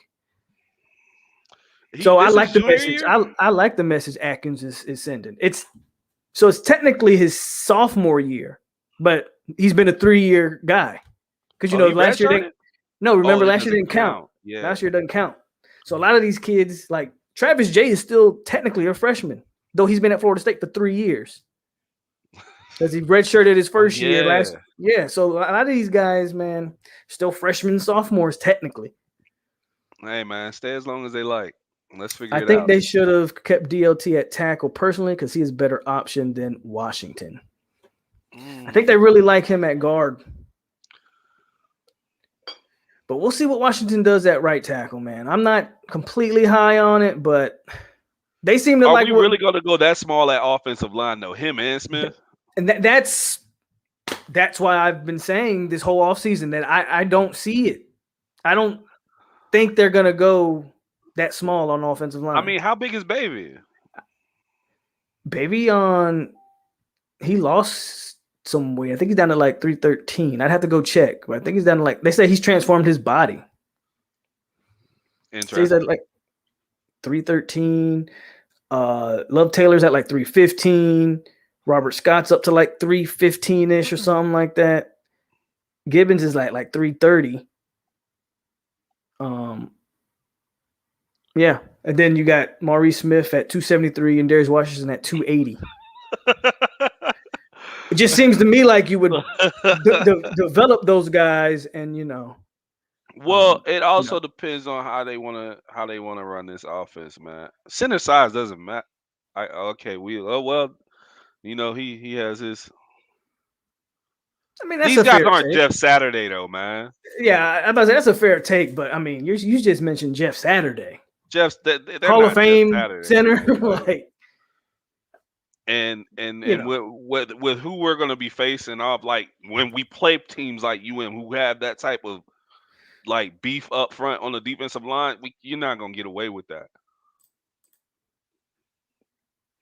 Like getting abused like straight up the middle, it don't matter who your quarterback is if he on his butt every down, like every other down. I mean, but to Seminole Firewater's point and Juergen's point, I would be less concerned with Maurice Smith than I would be with Darius Washington. I almost don't want to see Darius Washington at all until he is at least 290. Like get him on a good meal plan. So, like, you know what I'm saying? I've watched Darius Washington get blown up too many times for me to be excited about that. Maurice Smith, when I actually do go back and watch him, played very, very well. Even at his size, he was moving guys out of the way. He could just be a naturally strong kid, which is fine. who's going to be our lockdown corners. Define lockdown. Yeah. I talked about it a little bit earlier, man. I think Miko will probably be one of the corners, and Brandon Moore will probably be your other corner, which is fine because I like Brownlee a lot, and I think it's kind of a better situation to rotate a guy like Jarvis Brownlee and some of these other guys. But what you got to say? Real quick, because Jurgen, just to hop back to the offensive line thing, the scheme does have a lot to do with it, obviously. Are we going to be getting the ball out quick? Are we going to be, putting them in a position where they're not, in a position to get blown up every freaking down? Like, hey, I got to stand up against these guys who are obviously far stronger than me, and have that advantage. I mean, I think our system will get the ball out quick enough. I think that's going to be something that we have to do. So we're gonna have to make the adjustments to really pick up that slack for the offensive line. We got enough guys who can make some plays at once they get the ball. That that's what we got to rely on. I think that's part of the reason why I think Milton kind of has an edge, as talking about a guy that's going to get the ball out of his hands. Where Jordan Travis was more, especially just speaking of last year, right? I don't know what he could be this year, but just speaking about what I watched last year, Jordan Travis was more of a one read. If it's not there, run. Right? That was pretty much what they did with him. I give you one read. If it's not there, just run. Take off, please. I mean, that was some of the best plays. And while that can work, you also see how that can be detrimental to the offense as a whole. Yeah. I think preferably what you would want is a quarterback who can at least go through one or two reads, three reads before then having, one of the things I think Milton's going to bring to the table is he's going to be able to identify the check down early. Like a lot of the pre-snap stuff, I think Milton has an edge that we kind of don't speak about. Everybody's kind of talking about, Jordan Travis is looking good throwing the ball, and that's fine. But we kind of forget about pre-snap stuff and identifying your check down and identifying your hot routes. Like we kind of forget about that kind of stuff. So here's the thing. Do you think Milton has the ability to put himself back in the discussion for, hey, I deserve to be drafted at quarterback? I think this year he had. So was he? I don't know. That's a loaded question. At UCF, was he draftable at UCF? That's a good question. I don't know if anybody had a draft grade on him, but I think being in a smaller school and kind of putting up those numbers and him not having the most desirable measurables, he probably, if somebody drafted him, it probably would have been a late round selection. I'll say this: if Mackenzie Milton put up the numbers he put at UCF and he was 6'5", 230, yeah, they would have looked at him as a top quarterback. He could put up freaking Jordan Travis numbers and be 6'5" and 230, but like people are gonna look at that guy. But if he comes into the ACC and does what he did at UCF, I think teams will look at him. I think teams will look at him for sure if he does those kind of numbers. If not, then no. Okay. But he's taking a step up in competition for the most part. I don't really think the ACC and the AAC is that far off, but the top guys are obviously top. We're obviously more top heavy than them. So if he goes up against Clemson and he throws for 304 touchdowns, not only is that going to get him drafted, hell, we might win that fucking game. Like if he's playing like that, so get my boy a Heisman. You know what I'm saying? Like if he's doing those type of things, he do that. We beat Clemson, then we might be talking about. That's asking a lot. I'll put it that way. That's asking a lot. I think it's asking a lot too. I mean, but I mean, if we gonna beat Clemson, but the same way the same way UN fans talk about, well, if we have a shot at beating Bama, it's got to be week 1. The problem with that is look at Bama's history in week 1s. Go back and look. I'm just telling you what We they were the said. only team that was competitive with that team I in was week really, one. you know what? I And thought we should have DeAndre done a lot Francois, better. man, we were. Don't get me started on that game. We had a pass interference that wasn't called, and everybody knows that was a pass interference in the end zone. And then Francois went down, and it is what it is. Didn't they But call back a touchdown off of? I think I remember a touchdown being called back off a holding. Like, if you go back and look, we were the one team that I think was really competitive with them in week ones. But most teams get blown out the door, out the I water remember week Virginia one. Tech got dog walked. Virginia Tech, USC, you can go down the list. You can go down the list, man. These guys get Alabama does it, and I don't want to hear about them losing talent because they lose talent every year. Man, So, they got the talent. I did, but see, that's what I was talking about. I don't know that. I mean, Clemson reloads too now at this point, but did they reload like to the point where we're like, oh, okay, yeah, that like their quarterback's gonna be the guy DJ, right? yeah. He I'm kind of in a wait. I'm kind of in a wait and see with him. Like I have a sneaky suspicion Clemson might drop a game or two, and I'm not even talking about the Georgia game. I'm talking about in the ACC. I feel like Clemson might drop a game or two in the ACC. Phil, just so you know, I think Milton's a midget too, but we're not gonna get into that. Derek King is like 5'9" though, bro. Like, don't tell me Derek. I think King's you're probably being kind with 5'9" though, bro. King like 5'9", bro. Like, I'm just being real, bro. I don't see him or I don't know. I don't see Milton being a NFL QB. He can still be a great college quarterback. He can definitely have a solid year, a really good year. He's obviously proved he can play, but Derek King and that guy, Derek King doing right by himself right now. He making money, getting paid, because this is his best shot, and it's probably the most money he's gonna make, even if he tries to play professionally. If he makes a position change, I think Derek King might have a chance in the league. Is that what? I mean, yeah, but some guys don't want to do that. I know some guys don't want to do it. If he dedicates himself to maybe being a slot receiver or something, he might make some money in the league.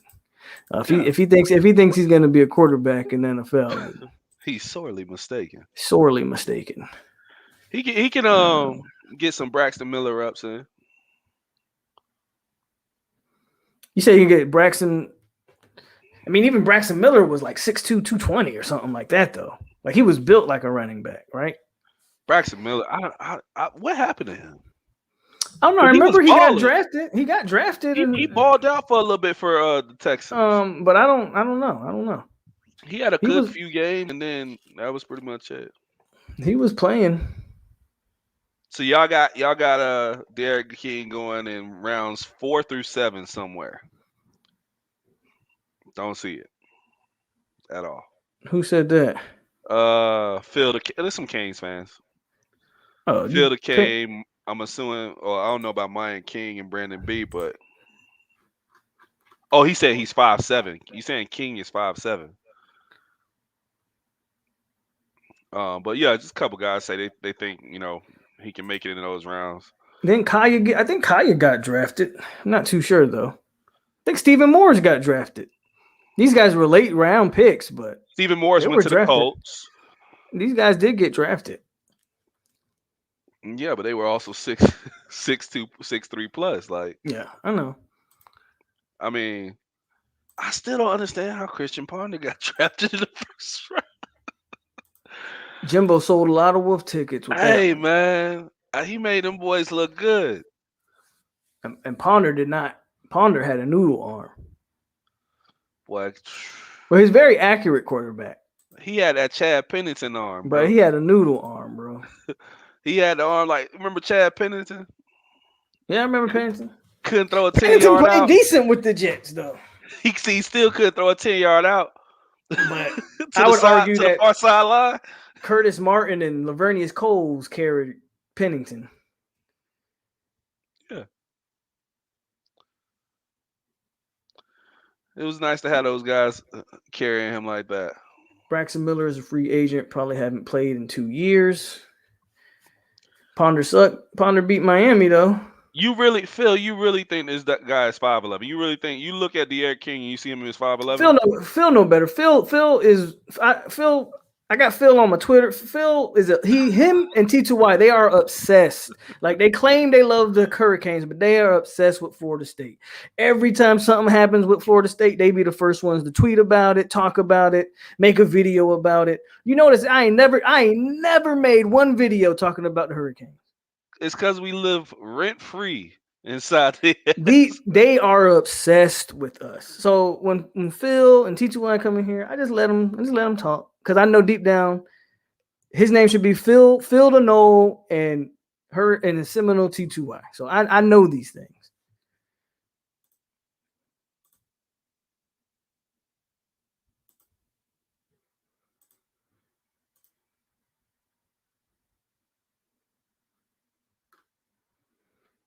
Terrence went ghost on me, but anyway. So yeah, man.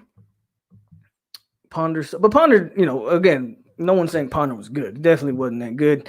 He sucked for my Vikings. Oh, you a Vikings fan? I didn't know that. Chill out. No, we're not your pet. We're your obsession. We're your obsession, T2Y. And I get it, man. You obsessed with us. And it's okay. It's okay. Yeah, Phil be on Facebook, YouTube, Twitter, War Chant, you name it. Recent history said. I tell you, Brandon, Phil be all over us, dog. I laugh at it. Hey, when you hear a Kane fan tell you something you didn't know about your team, boy, it feel good, man.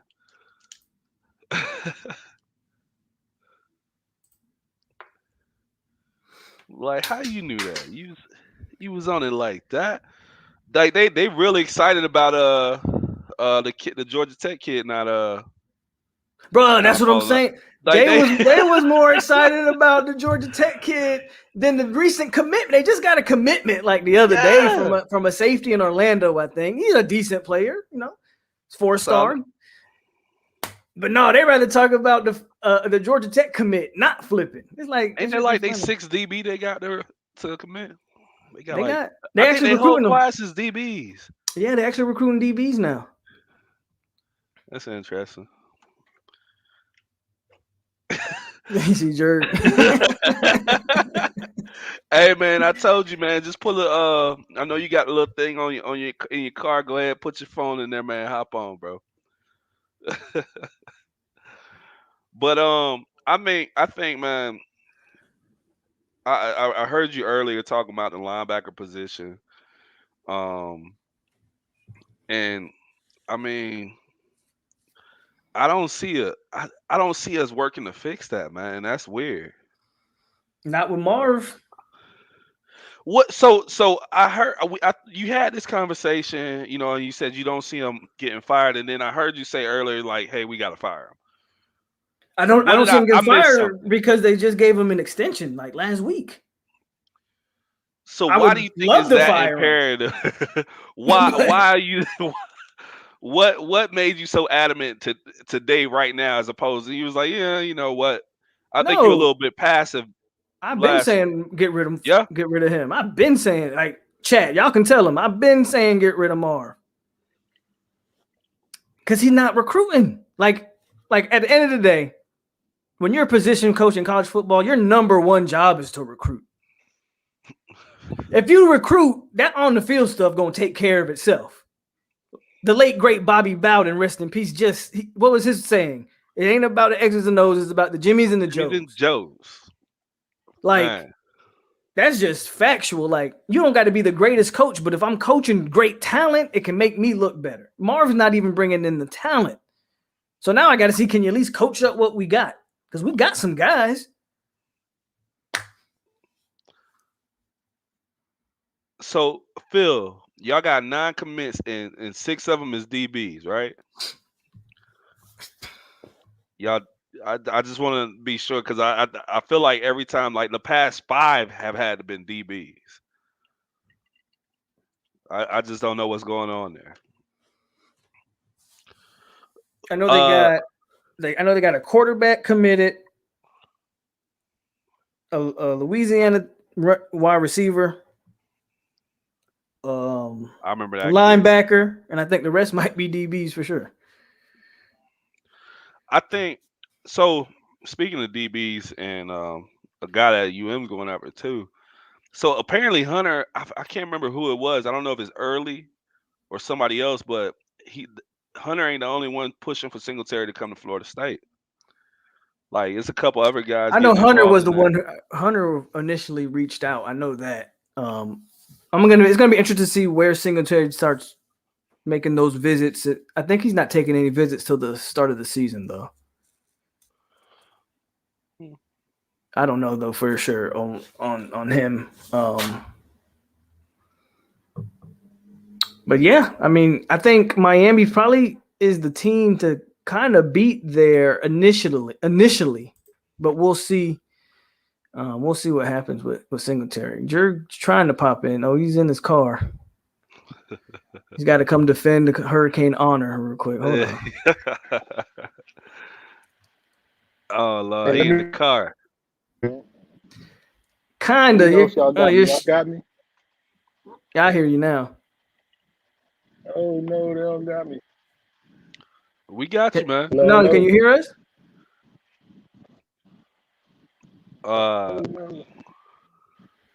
It must be that Android. Jer got an Android. Hey, hold on, man. We not gonna do that. Oh, you must have an Android too. I'll be damned.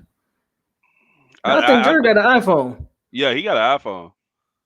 Look you at you got T-Mobile. Y'all got me now, bro. I can hear you, but you frozen. Singletary is Jaheim Singletary, Perry. Jaheim Singletary, he's a 5-star corner or 4 or 5, whatever, depending on what you're looking at. He falling in and out. Singletary's really interested in Georgia. Wish you have some former great linebackers. Bro, I don't know why they don't call Ernie Sims up. He's over there at USF right now. Go call Ernie Sims up right now and get him on this staff. Job. Give this man a job. Because like, how do we have Marv is not it. Marv's not it. Well, and then you gotta wonder, like, I mean, you want to go and get some former greats or whatever, but they still gotta get on. They gotta prove something on the recruiting trail. I mean, is there a guy out there that's a former great that's worth, that's gonna get on the recruiting trail and linebacker? Get these guys probably not. But Ernie Sims, he currently he's active doing coach. Something. Yeah, he's currently active coach. And then the thing is, we had some really solid NFL linebackers. That hasn't really stopped. No, I just don't think they all go to matter of fact, none of them have even coached that I can think of. I don't even think it's about getting like a lot of former FSU players don't seem to go into the coaching ranks that I can think of.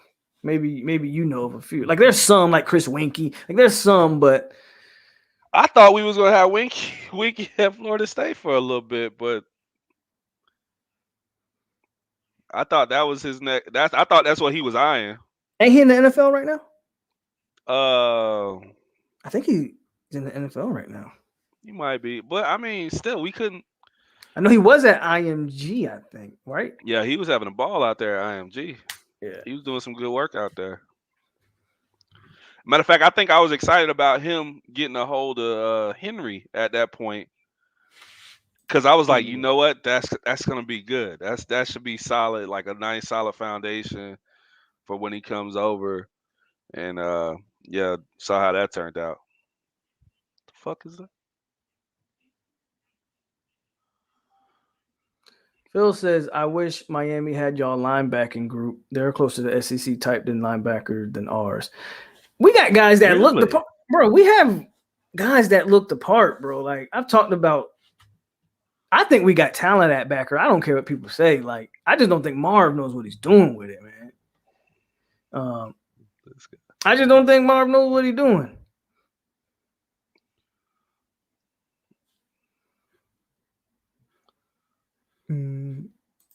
Did FSU get another player in the Hall of Fame lately?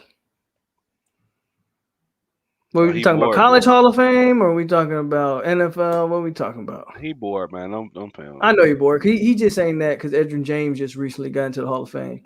I love that though, man. And I love Edge. I love Edge. Yeah, Edge ain't never beat Florida State though. Just saying. Wait, real? Wait, is that just true? saying? As a matter of fact, go check this. Go check the stats. I think he has like a total of 24 yards against the Seminoles. Jerry, is that true? Hey, there go ball hit. Edge Can ain't y'all got hear nothing me but now, 20. bro? Yeah, I hear you. All right, hold on. First, we gonna stop disrespecting the great Adrian James. That's the We first not- thing I didn't want. Don't- disrespect Edge. It's just facts, That's man. the He I had first like thing, Edge. 24 y'all. yards. Hey, I like Edge. hey, hold on, bro. The second I leave y'all two alone, y'all get in here capping, like crazy, bro. Like are you Shit. me right? Nigga said, "Oh, Huh? y'all recruited DBs, boy. You get up out of here, Terrence, boy. You tripping, dog. Absolutely tripping, dog. Oh, It's a damn, they question, lost man. it. Half of y'all recruits right now are DBs. Oh, he dropped damn, off we again. lost him? That Boost Mobile. He got some Boost Mobile or something over there. If he over by the airport where I think he at, then it'll mess with you out there. Yeah, Fort Worth. Yeah, DFW. Yeah. I think. He could be at Love Field. I don't know. We tore Edge up. Future Hall of Fame, Greg. You calling Greg? We saw a Hall of Famer already You know for what? preseason. I heard he looked good in the preseason. He's been looking good. I heard he looked good, but are we calling him a Hall of Famer? I don't know about that, but But I have heard he looked good. so we gonna put Brian Burns in the Hall of Fame too? Like, I mean, we yeah, doing that. if Rousseau's a Hall of Famer, Brian Burns is a Hall of Famer for sure. Yeah, absolutely. Like, I mean, he's actually got some NFL sacks. Right. TTY, y'all celebrating them Big East great players. Y'all. Oh damn, that is true. What's the last great UN player that didn't play in the Big East? Andre Johnson. Andre played in the Big East. I don't think Andre played. Did Andre play in the ACC? When did he get drafted? What year did Andre get drafted? Because I don't think Miami came to the ACC till 2005. Andre Johnson was drafted in. Jerg rolling with cricket wireless. Yeah, Jerg. I don't know what Jerg got, man. Boy got Boost Mobile.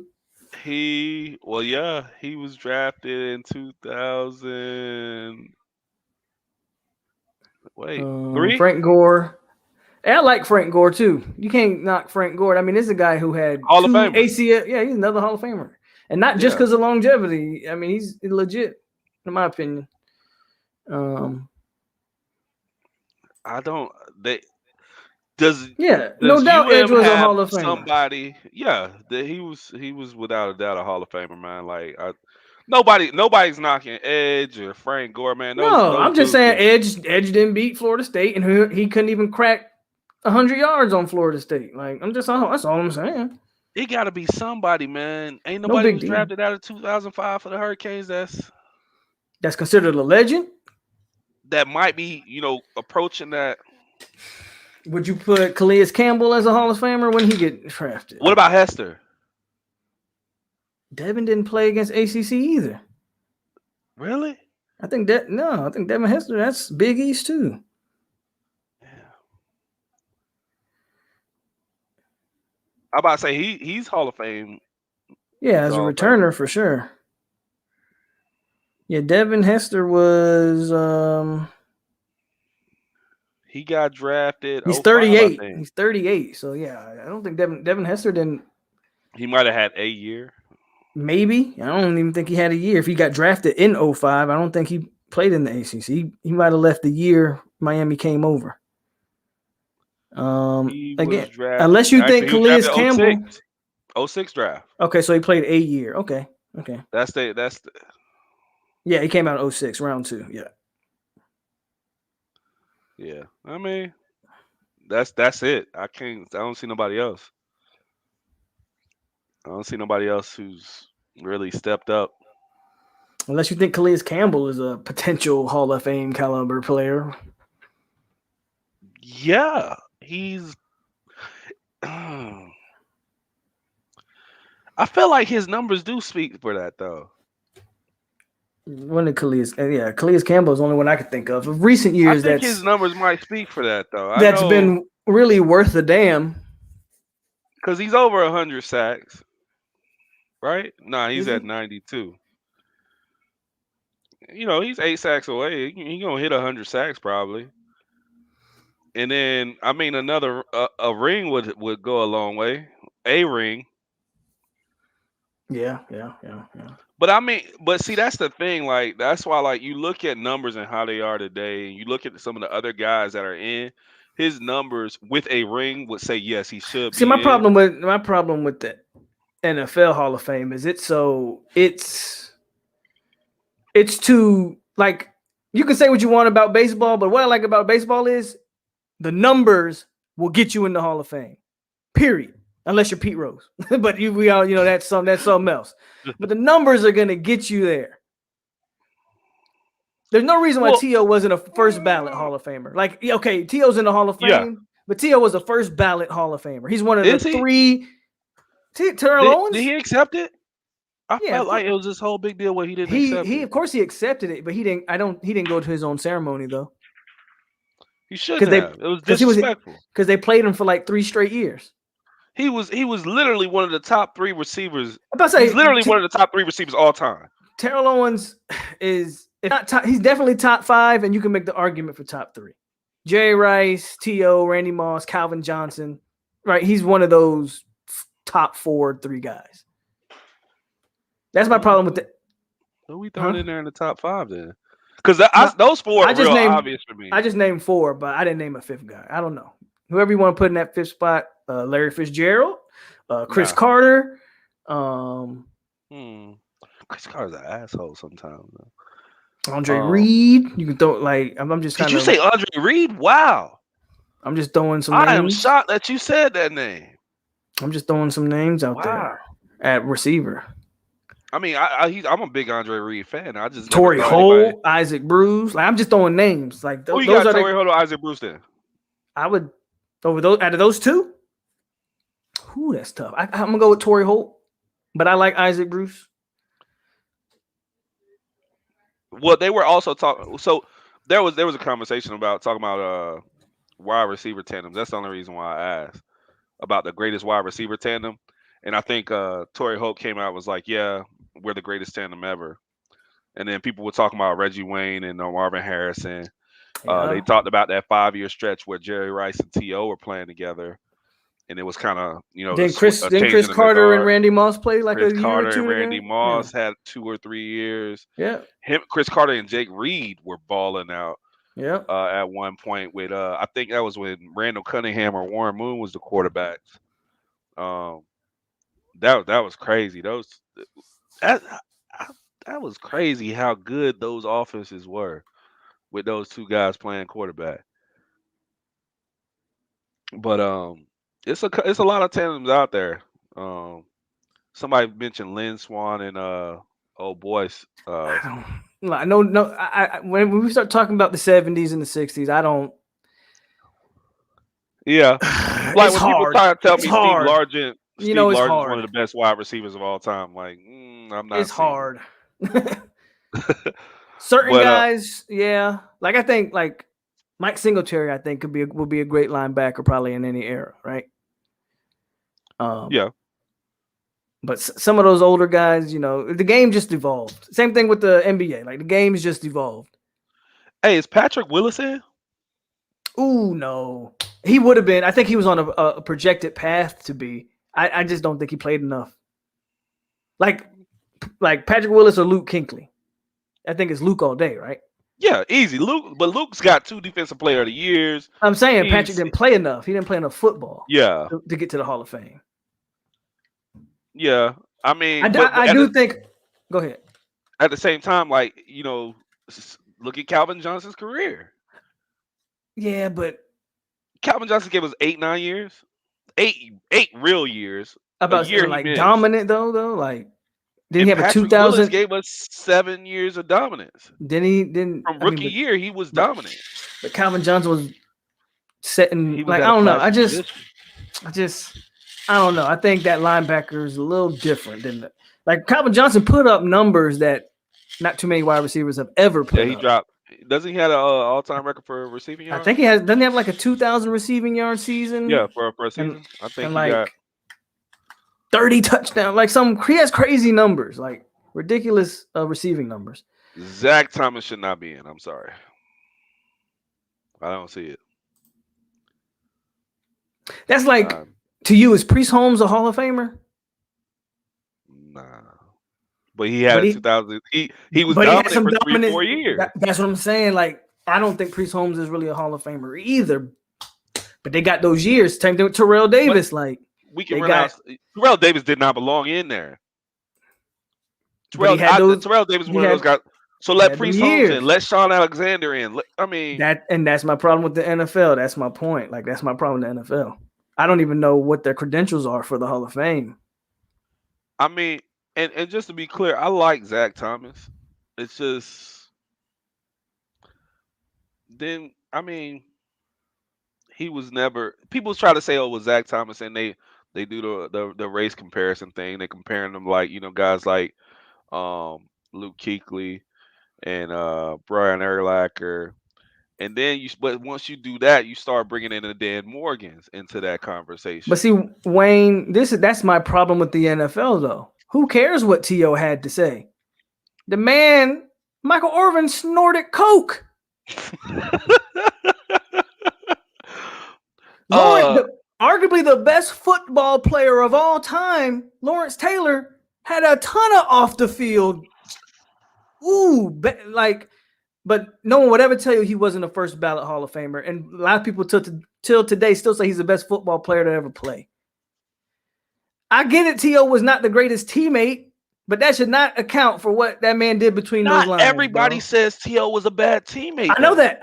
I'm not saying I believe the narrative. I'm just saying you can't deny that T.O. did throw some quarterbacks under the bus. Yeah, you can't deny that, but that type of stuff shouldn't keep you out of the Hall of Fame or shouldn't keep you from being a first ballot Hall of Famer. I have a problem with that, Wayne. I really do. Especially when you look at, again, I just mentioned Lawrence Taylor and Michael Irvin. Like, you can go, some guys have very checkered off-field problems. You know what I'm saying? This dude really is there. And the one thing you can say about T.O. is he never was in any legal trouble. Never. Not Marvin Harrison.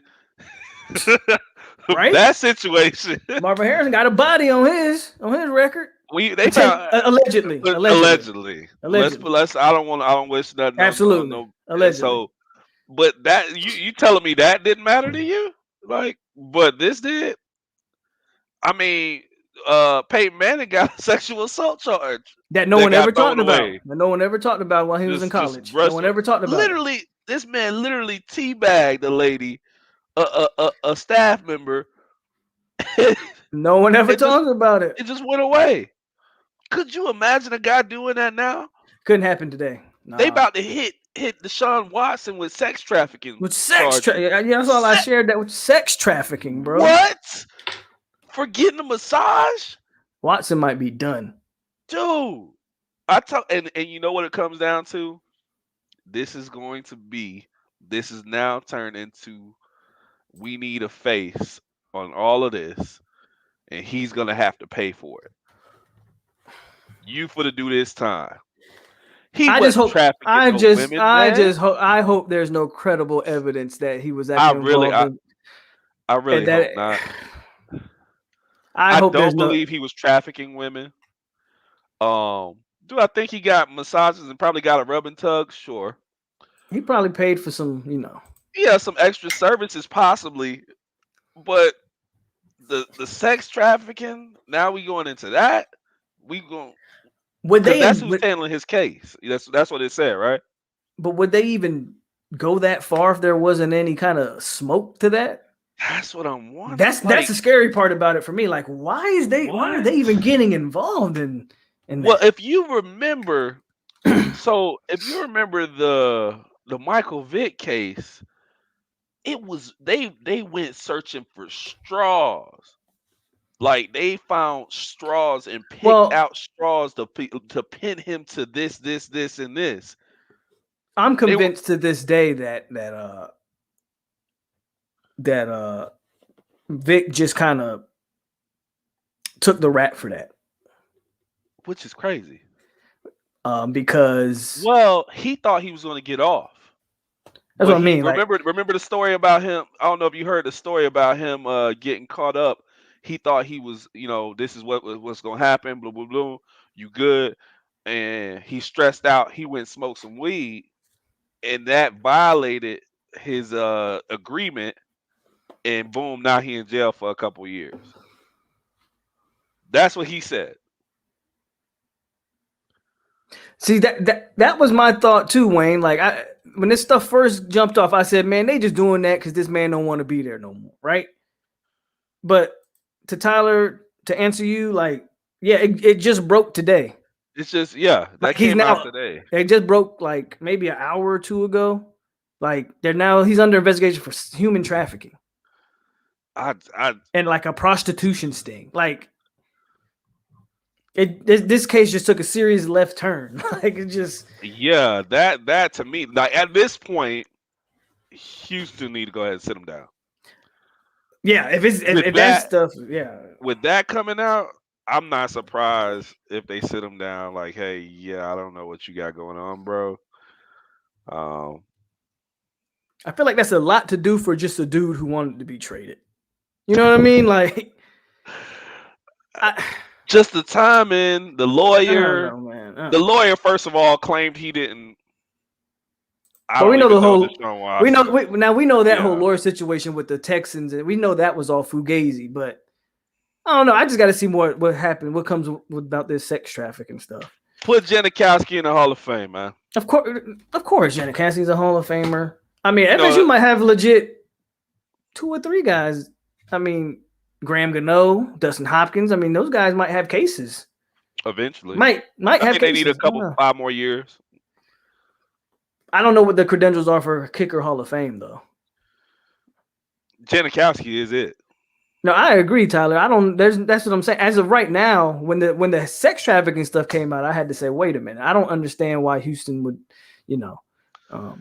I think it just picked I just up. don't know. I think I think Houston might have been involved and they threw something out there, and now it's just picked up too much steam, and they're like, oh, well. I There do was believe a motivation in the beginning. Initially, there was something to it, in my opinion, because why did the organization have to lie about not knowing a lawyer that they obviously knew? So that means you're trying to cover, up something. All right, so real quick, Till Dog on Anquan Bolden. I would love to see Anquan get in. I think Anquan may eventually get in, but it won't be for a while. He's gonna be a legacy type get in. I don't think he gets in on like. And I love me some Quan. He's not To, bro. He's not. No, he's not To. But Quan, in my opinion, is the reason why Flacco had that amazing run in Raven. Oh yeah. If you go watch that playoffs, Flacco was just throwing up to Quan, and Quan was just snatching them things out. Like nobody could guard. Nobody taking could hits. Nobody could do nothing with all Anquan. the nasty stuff. That playoff run that Ravens had, Anquan couldn't be touched. Anquan couldn't be touched. That alone should probably get him the Hall of Fame. But he won't be a first, second, or third ballot guy. You know, Anquan, it might take him a few 5, 10, might take him 10 years before he gets in. He may eventually get in though. Here's your argument. You said if T.O. is in, then Anquan deserves to be in. If with Hines Ward being in. Now I would take Quan over Hines Ward. Anquan deserves to be in. How long did it that's take the Hines argument Ward to get for in? putting. I think he got in off year 2, bro. Hines Ward was a second ballot. Yeah, that's my problem with the NFL. I was like, Hines Ward? Like, okay, like, I mean. And you know why? Because he played for a legendary franchise and all that. That's the only reason why Hines Ward is considered a Hall of Famer. I could name 30 wide receivers better than Hines. Who played during Hines Ward's time? If Hines Ward's a Hall of Famer, then Steve Smith's a Hall of Famer. Steve Smith's a Hall of Famer, though. I know that. I'm just saying. Right. I don't think Steve Smith's going to get on first ballot either, though. So we can name Steve Smith. I'm just trying to think of guys during that time frame. we obviously Bruce and Holt, Harrison and Wayne. We can go ahead and throw out Hell, was Hines Ward better than Keenan McCardell? I mean, he won. You know, you get a couple Super Bowls, it's The Super Bowl, the ring argument in football is one of the most overrated arguments. This isn't basketball, but one player can completely change the dynamics of a franchise. You need 22. True? One In non basketball? QB. Let's say one non QB. Okay, that's fair. Fine. Because One we've seen non-QB. Tom Brady do it at this point. But we've also seen great QBs struggle to win rings. Guys who we knew were great. John Elway struggled for years to win his ring. Dan never got And then one. walked off with 2. Yeah, Dan never got one. I mean, Peyton took forever to get him. And then we've seen quarterbacks like Eli Manning. So Joe Flacco. At the end of the day, man, it's 22. Brad 22 Johnson. It's 22 guys that get you a ring. Kurt Warner. What? I mean, Kurt was cold though in his time. Yeah, Kurt was actually cold though. I like Kurt. Sound like somebody hit a bong. I don't smoke, so it wasn't me. Terrence, you over there smoking? Nah. Did I call? Remember, Quan was a huge factor in getting the Cardinals to the Super Bowl with Kurt. Yeah, you got a point there too. Him and Fitz. We didn't even mention that duo. Quan was one of the best football players ever. Yeah, like as what he did on the field. Like, I'm not gonna say he's one of the top 10 wide receivers. What this dude got on the field and did time after time when he was on the field, man, it was amazing to watch. Like, even in college. Andre Johnson.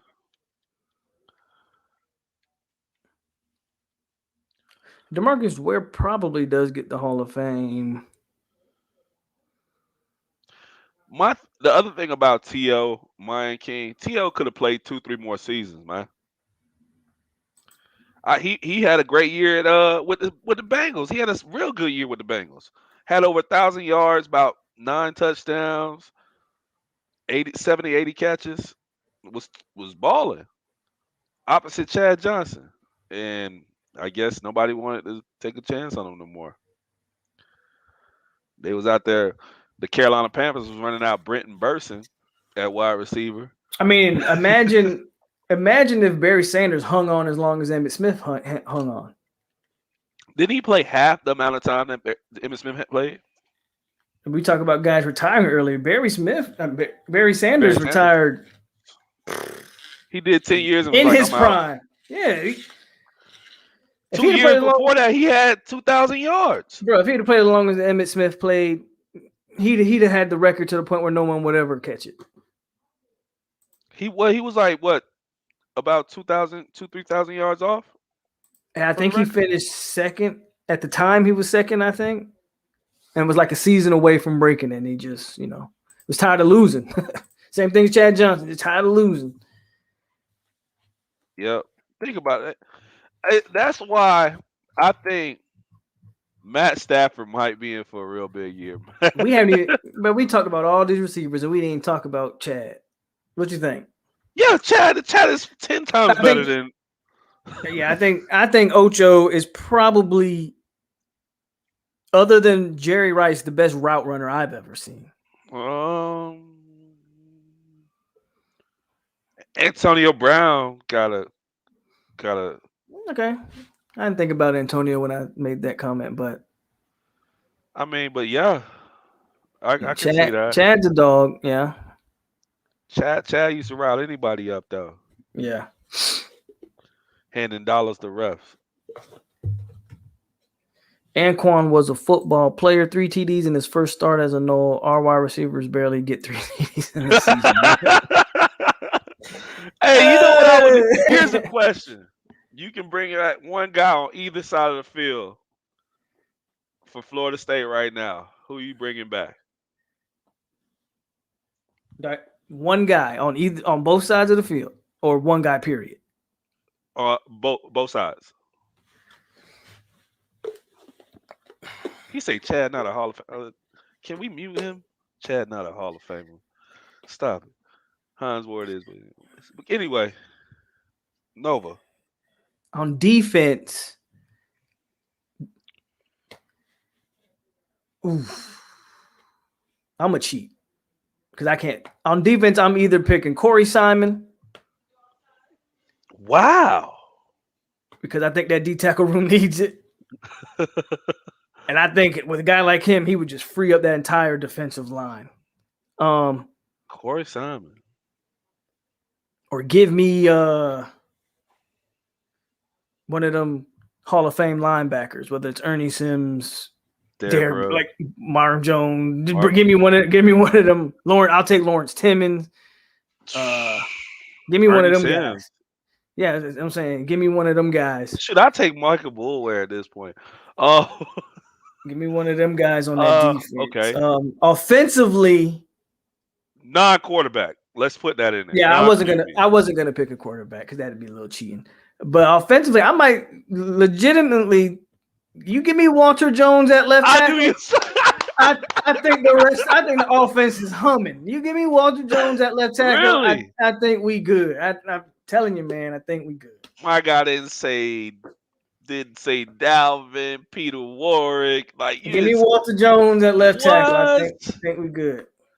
Wow. If I'm gonna pick P Dub, I need a quarterback with an arm that's gonna really be able to get him there. So I ain't gonna pick P Dub and waste him. Yeah. Would you would, but you wouldn't go quarterback. You would say you wouldn't go quarterback. Yeah, I didn't go for it. I went Walter Jones. Well, I know I was trying to eliminate that, but yeah, I mean, I'm a big Todd Feely fan. But I'd rather lose the way we was losing with Dalvin. Like, I think we can continue. I think we can get back to, hey, we're going to win 9 games. My thing is, if I get Walter Jones, bro, I might not have Dalvin Cook, but out of all the running backs I got, I can get a collective effort out of them. I can get enough time for Milton to pick some defenses apart. Like, that's just how I don't know. Dalvin wins games. Like, I get you. Dalvin's gonna win some games. You put Dalvin back there, you're gonna win this many games. That's just that's how it's gonna be. You could be down 17-0, but Dalvin's gonna bring you back in that game. How many running backs can you say have done that? I hear you. College football, like, it's who? Tyler's with you. Like, you're not gonna Andre Wadsworth. It would be that would be a good. Andre Wadsworth, yeah, he was just like Wadsworth, Peter Boulware, yeah. Dalvin 6 wins on his own. That's crazy. There's no lies there. He's 6 wins on his own. You're not like, I think we win 9 games this year with Dalvin. With sophomore Dalvin or junior Dalvin, either one. We win 9 games. Like, we're beating UM. Oh yeah, and that's written in stone. Dalvin ain't losing to them. I if you told me I could have Dalvin Cook on this team, I give up the defensive player. I think everybody agrees with you. Everybody agrees with you. Like, but I get the Walter Jones pick because I was thinking, like, I'm just thinking. I don't know. I just feel. I get it because then you move Scott back to right tackle. Your line's solid now. You got. And I feel like if my line's solid, I can do a lot offensively. I don't know. That's just the way I look at it. Tell me I'm wrong. Dalvin gets 6 dubs easy. What's going on, DF? Hurricane T2I. You know he's 6 wins easy, bro. T2I know better. He literally had he need a trophy case in Miami, like I think that's their biggest. That's one of their biggest misses. Like, how y'all they swore Yerby was that dude over him. I mean, they played on the same team. I remember they was handing it off to each other in the Wildcat. Yeah, I remember watching that. That was just nasty. It wasn't nothing you could do. Yeah, I remember. Neither one could actually throw, but like, they just both back there. They're gonna run it. You just don't know who's gonna run it. What happened? Did Yerby end up getting hurt? Like, whatever happened to Yerby? Yerby just never did anything. Did he struggle with injuries or something? Yeah, he just didn't do shit. Really? Just wasn't that good. I don't know why. I mean, maybe T2I can tell us. I grew up watching the great. If Cook keeps up what he's doing now, yeah, Cook could be in the Hall of Fame. Hey, My worry about Cook. Oh, go ahead. Go ahead. No. You worry about Cook? What? I said my only thing that I would worry about with Cook is that the Vikings are gonna run him into the ground because they ain't got nothing else over there. I mean, they got Jefferson now. They just don't have a but who throwing the that's ball? working I'm for about to say who throwing the ball though. And I think that's some. I mean, maybe like in his last in two years from now when he's okay, well I need something more. Like I can't just carry y'all. I think they draft a QB and they start to work that in, and maybe they get a good guy out there. But I mean, in the meantime, he's been carrying teams since his sophomore year in college. I think he's kind of used to it. He's been carrying the Vikings. Look, I love Warwick Dunn, man. Especially the human being of that Warwick Dunn is. He's an amazing person. With the way he buys those families or houses, and he still does that. He gets no recognition for all the houses awesome person. Yeah, that he's bought in families. And he has an awesome story. Like it's a sad story, but just inspiring. Inspiring, right? Yeah. Yeah. But he's not Dalvin Cook. Yeah. He's just not Dalvin.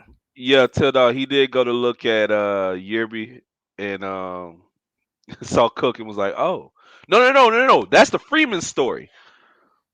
Jimbo went to go look at somebody else at Central and found Freeman.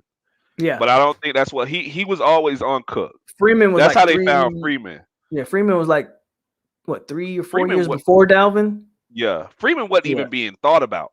No, yeah, when they said they went to go look. They never mentioned who the guy was that they. I don't know either, but saw Freeman was like, I want that guy. When I said this before, when they initially offered Freeman, he was not rated. He was an unrated prospect.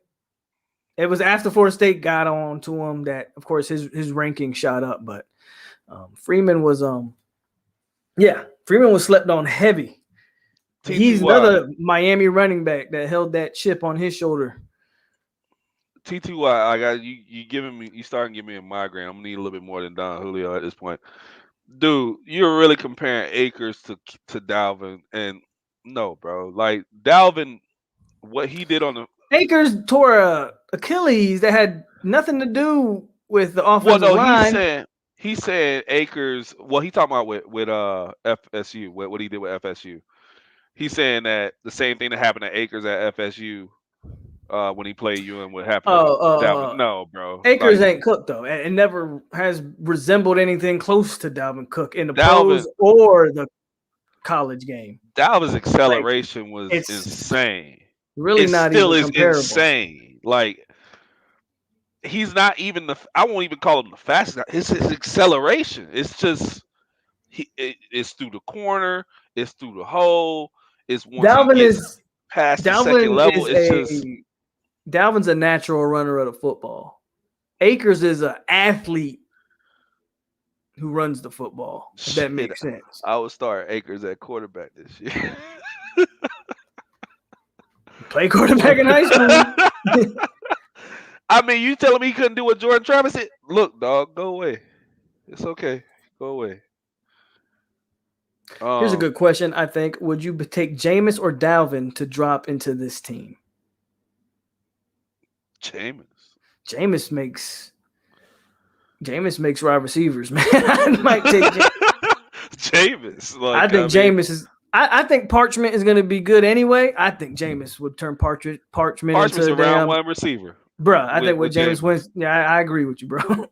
He out here balling like. And I think Parchment is already good, but I think with Jameis Winston, you're talking about. That is a good question. Look what Jameis did with Nick O'Leary. And now look, they have Cam McDonald. Cam McDonald's what? 6'5", 240? Nick was a great college tight end, but he wasn't 6'5". What was Nick? 6'3" at the most? 6'2".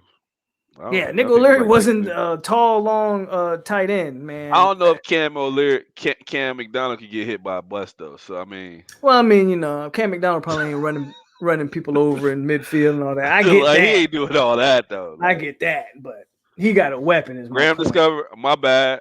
Eddie Grant discovered Freeman, my bad. But I know they went down there to look at it, and they was like, "Nah, we want Freeman." That's the type of games that guys need to have sometimes, man. When you know your teammates got somebody coming out to watch them, man, go ahead and get you one of the. Boy, they did say Clemson. I remember I had Freddie on here. He didn't even want to talk about it. Was it Freddie? They called Freddie yeah, for it? yeah, they called Freddie for that. Oh, Yeah, you asked him about that? How did I miss Yeah. that? Man, I left him alone, man. That was wrong. That was they saved Clemson. We heard anything about George Wilson? I don't think George is really going to be in the mix this year, man. I think you'll probably see some Peyton. I'm almost positive you'll see some Byron Turner. Might even see Chambry. I think George is still a little skinny, man. He's a little skinny. Got to get some weight on George Wilson. Nick was 6'3". Yeah, that's one of them things where they listed him at 6'3". I don't think Nick was 6'3". I don't think Nick was 6'3". They listed DeAndre Francois at 6'2". I'll put it this way. You know what made me realize like I've stood next to like Dwayne Wade. Dwayne Wade's not 6'4". Like in some normal shoes. So when you and I think I'm not gonna read your comment, T2I, but I will play you the song once Terrence gets done. Don't read that crap. Nah, you know what I'm saying? They so happy we didn't get Willis. Like I love crazy. it though. I love it though. So they love that we didn't get Willis. Like it's crazy. Play the song. T2I, I love you. Yeah, get more money, yeah, more money, yeah.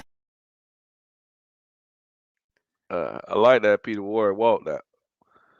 I love it. Well, he came to show out that game too. He knew what he was there for. People forget what he did, man. He was the closest thing to Deion Sanders that we've ever had. People forget what that man like did. As far as like showmanship on the field. Like he came out there and was like, "Hey, I'm about to whoop y'all ass. I'm for the show my ass." I was just recently watching a little interview they did with Peter Ward. They were reviewing that game, and Peter Ward was in that interview. He said he went up to Coach Bowden and said, "Hey, you want me to kill him?" Coach Bowden said, "Put him away," and he went out there and put him away.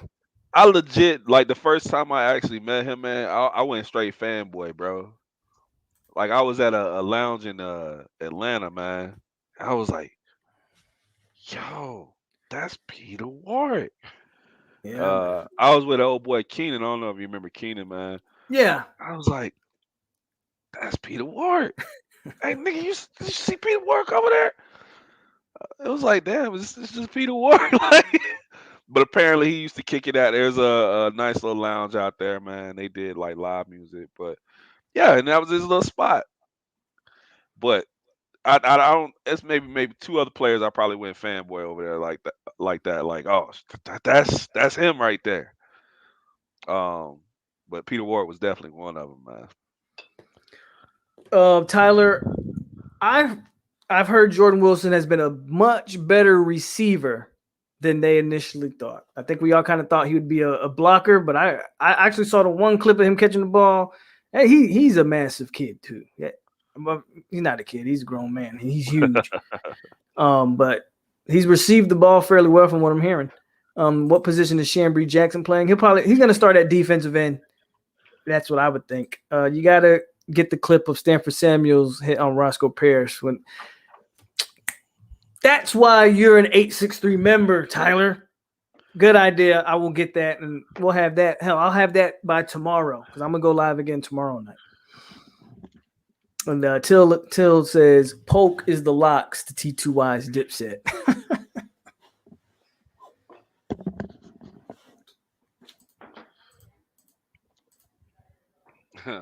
not Dipset down. I don't know if anybody's taking more L's from a versus than Dipset, man. Sheesh, that was pretty bad too, man. It was pretty bad. I don't know how it escalated to that point. I was just like, come on, man, this kind of getting out of hand. What is this? You know why it happened the way it happened? It happened like that because you put, in my opinion, a bunch of dudes that can't rap. I don't think Cameron or Joel Santana can rap. Dipset. I've always thought that. And then you put them against you put them against a guy like Jadakiss, who's a certified like battle rapper type dude. Like, you know what I'm saying? Like, come on. Even Styles P. Like, there's neither of those two are better than. That's what I'm saying. You got Styles P and Sheik before you even get to Jadakiss. Like, it was over really before it started, in my opinion. But some people like, Dipset. Obviously, they had some decent hits, but yeah, they were trendsetters, man. Right, That's pound for pound, we talking about rapping. rapping. It never stood a chance. I don't know how Cameron ever was a rapper. Me neither. That dude just talks on records. Dippity do. I've never liked Cameron, and I've never liked Jewels. It gave a lot of people hope that they could be rappers when Cameron started rapping. That's another good one, John. But I don't think there's a GIF for that one. But I know I can find the Roscoe Parrish hit. But I might be able to find that one too. We'll see. Yeah, the Roscoe Parrish hit is definitely out there. So I'm surprised you ain't got no plans tonight. Well, I'm staying in. Me and my lady, we had our little bout with COVID, so yeah, I just got tested today. Yeah, she's improving. But I'm not gonna leave her at home and go out gallivanting. If she was healthy, we'd probably be out doing something. But yeah, she's still on the mend. I'm just happy to have her home. But I could come on here and join you. What? That's it right there. That's another Greg one. Yeah. Jones, the Greg Jones on, or the UNC. The UNC guy. Who was that? He made it to the NFL. That DB made it to the NFL. Dexter Jackson. Dexter something. Yeah. Dexter something. He made it to the NFL. No, I remember, Jones, man. I remember. Because I think I was in high school with that game. And I remember sitting on my floor watching this game. And I remember them saying that this guy was a future NFL DB. And Greg Jones hit that corner. And the next thing I saw, I was like, what? I've never seen nothing. I've never seen a guy. To this day, I don't think I've ever seen a guy get hit where his helmet comes off. And he literally, if that other defender isn't right there, that dude flies like 10 yards. Greg Jones hit him. And the dude, like, oh my God, you just got to look. Let me see if I can find that as a matter of fact. I'll even put it on the screen.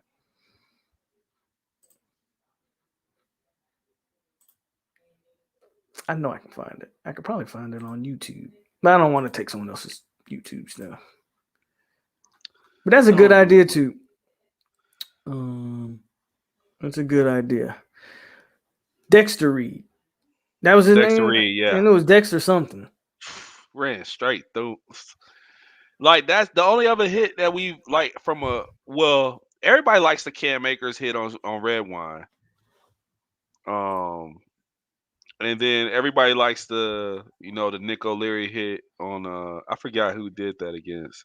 It was against Clemson. I don't remember the player though. Decleated him. I don't remember the player. It would have been nice if he scored, but the nasty thing about that one was it was just him and Nick. Like it was wide open. No one else was around. And then Nick banged him and then looked at him. And the dude didn't even want to make eye contact. Cause but my thing is, you knew goddamn well It's another good Nick. ass hit. Oh yeah, that was. But let me good. get to You Tyler knew- real quick, man. Thanks, Tyler, man. Tyler is not only is he donating $10, but he's an 863 Tribe member, so he really don't need to donate to me. But I appreciate He as making me always. look bad. Appreciate the love and support. And just off topic, real quick, I shared some stuff with my members, so they know some stuff that I do got coming, man. But I don't like to. It'd be easy for me to just rush some stuff out there and try to make y'all pay for it, right? I want to give y'all something that I would want to wear personally, that I would think is cool, that I would be willing to spend my own money on. So be patient. I'm telling you, it's coming. I'm just working I'm out glad I everything, didn't ask you about that. making shit look. I want to make everything look good. What you mean? I was showing up was about, hey man. So speaking of being a member, No, so real talk, my members, especially the first members that I've gotten, right? So right now I have 8 members. They're going to get their t-shirt of choice for free. oh man, They'll get theirs for free. I'm gonna cry. I ain't never got nothing for free. And I'm only gonna do the first 10. So I'm at 8 because Tay just joined tonight. So that puts me at 8. My first 10 members will get when they're ready, they will get one for free. That's great. Which one do you want, Tyler? You want Jameis or you want P-Dub? Or Tyler might have already left, but we'll see. Let me know. You want Jameis or P-Dub? No, he said it's a great show so far. Greg, yeah, but that Greg Reed hit on Lattimore. Where he put Lattimore to sleep. I think didn't he break his nose or something? Yeah. Yeah, he put him him the rest like of the game. he broke like his nose or something in that game, and Lattimore couldn't come back. You know what? If there was ever an opposing player I ever felt like, dang, like I wish things would have went different for him, it was Lattimore, man. Lattimore was supposed to be that guy, like over there at South Carolina. Like He I was really that guy though. Remember, he had a nasty it was knee injury. always an injury. Like, He had that nasty injury, but he was that dude. But Tyler wants P-Dub, so let's get the P-Dub going. Get more money, more money. Get more money, more money. Yeah.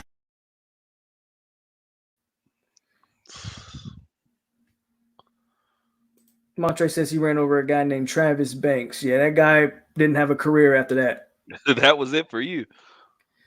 That Bradham hit on Bird was nasty for sure. And they called that an illegal hit, and it wasn't. And Goff says, I was watching the old 96 game against Miami. Our defense really dominated that game. But Busby forgot how bad he was. But I forgot how bad Busby was at quarterback.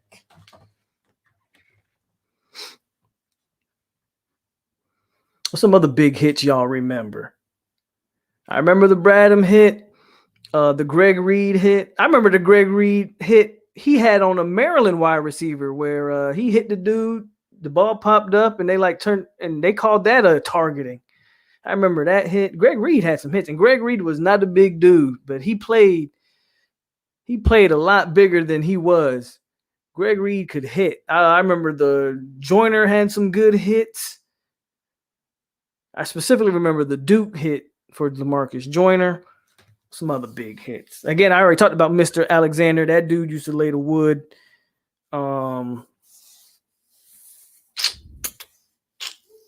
else I'm trying to think of some more big hits.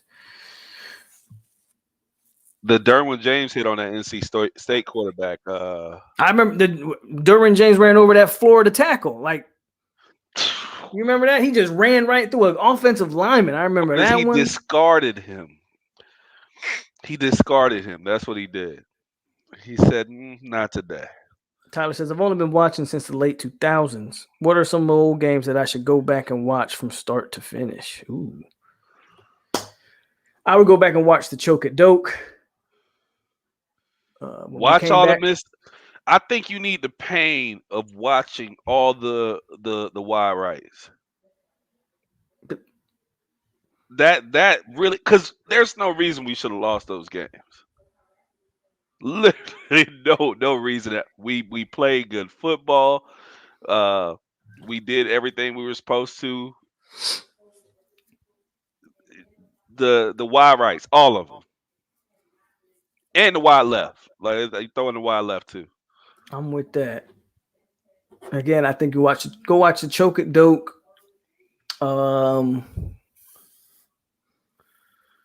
I could watch all of those games, honestly. I'm trying to think of some games that stand out in my head though.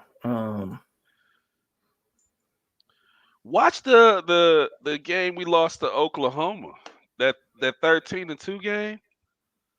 The And see national how championship game, it, yeah. that was another national. We should have had another national championship. You probably We were already the better watched team. this game, Tyler, but I would go back and watch that second game we had against Oklahoma. Not the year that Ponder started, but the game after that. That was an electric atmosphere, that game. You might have you probably have watched that game recently, but that was one of my more favorite. Like that game just felt like a huge game. I remember just watching that one. John White says 96 FS. Which one though? Because we played them We twice played them that year. twice. I thought, yeah, we played them twice that year. Because we lost to them in the Sugar Bowl. That's how they got And that's how they got. Yeah, their first. Yeah. that was Werfel, right? Yeah, they had Danny Werfel then. Yeah. Yeah, Danny Werfel. The first game we played, we were easily the better team. Yeah, the first game we beat them, and then they came back and. Yep. Yeah, man, there's so many games you can choose from. Yeah. I think. Quite frankly, I never get tired of watching that Auburn game. I just to today, I get hyped every time Levante Whitfield takes that thing back. Every time I watch it, I'm like, it's like the first time I'm ever seeing it. I'm like, look at this shit! Like every time I watch it, I love it. I remember when Trey Marshall scored that touchdown. I was like, that's plenty of time. We good. I was like, that's plenty of time. That's the best. Hey, that's the best play Ramsey never made. If Ramsey had made that tackle, they milk more time off the clock. You know all of that. Who knows what happens? The best play he never made. We lose. That FSU Oklahoma game probably was the loudest ever. That game was just on TV watching that game. I thought that game was like one of the best away game I've ever seen us play was that Clemson game where LaMarcus Joyner won the game. Joyner, that was like I remember sitting down. I ordered like pizza and wings. I was like, hey, I don't want to watch this with nobody. Leave me alone. You remember back then I didn't watch games. We used to chat and talk in the groups. I ain't even taught that game. Man, by second quarter, I was like, well, this is over with. I remember asking in that chat, like, because the narrative on Florida State was they was overrated. Yep. Or was it Clemson was overrated? We hadn't played nobody. So I remember after that game, I was like, so let me guess. We still Clemson overrated. And and then nobody really had nothing to say. I remember that, man. That whole year was full of memories for sure. No, that's when No Nation, No Worries was born. Yeah. That's what I said. I started saying No Nation, No Worries, man. That 2013 year was definitely a fun year, man. Yeah.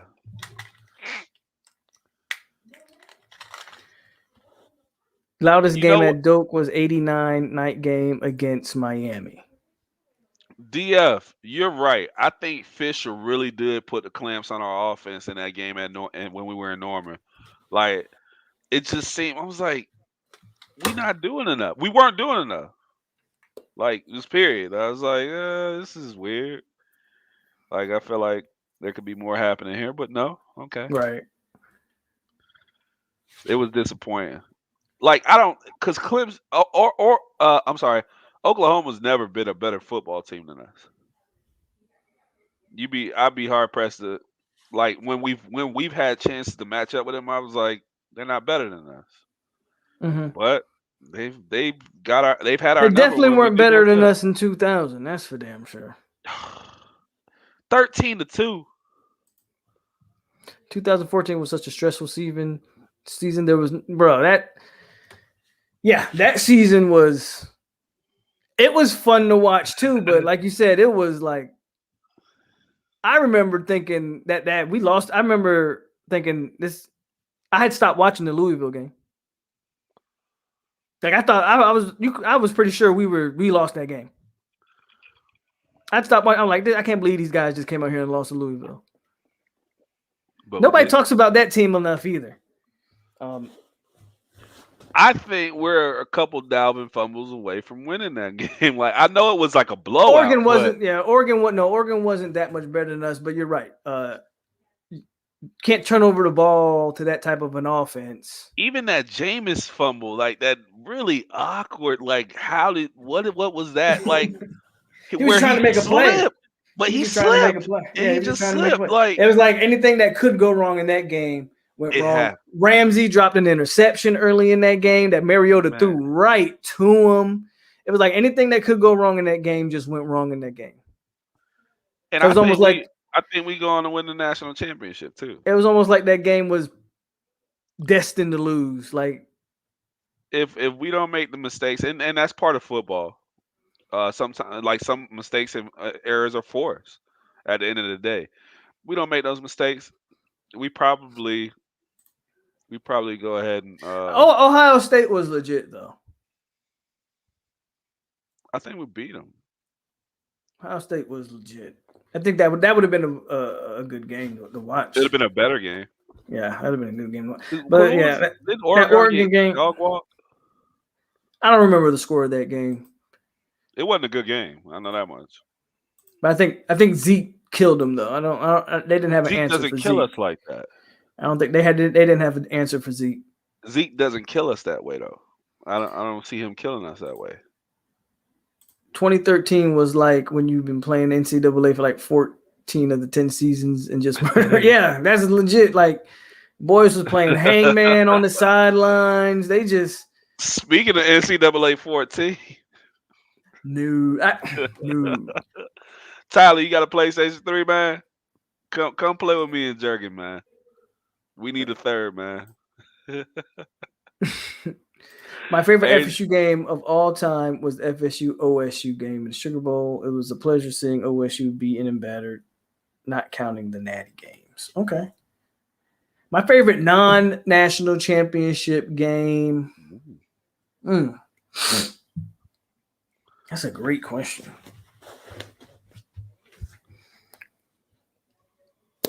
What you got? Let me think.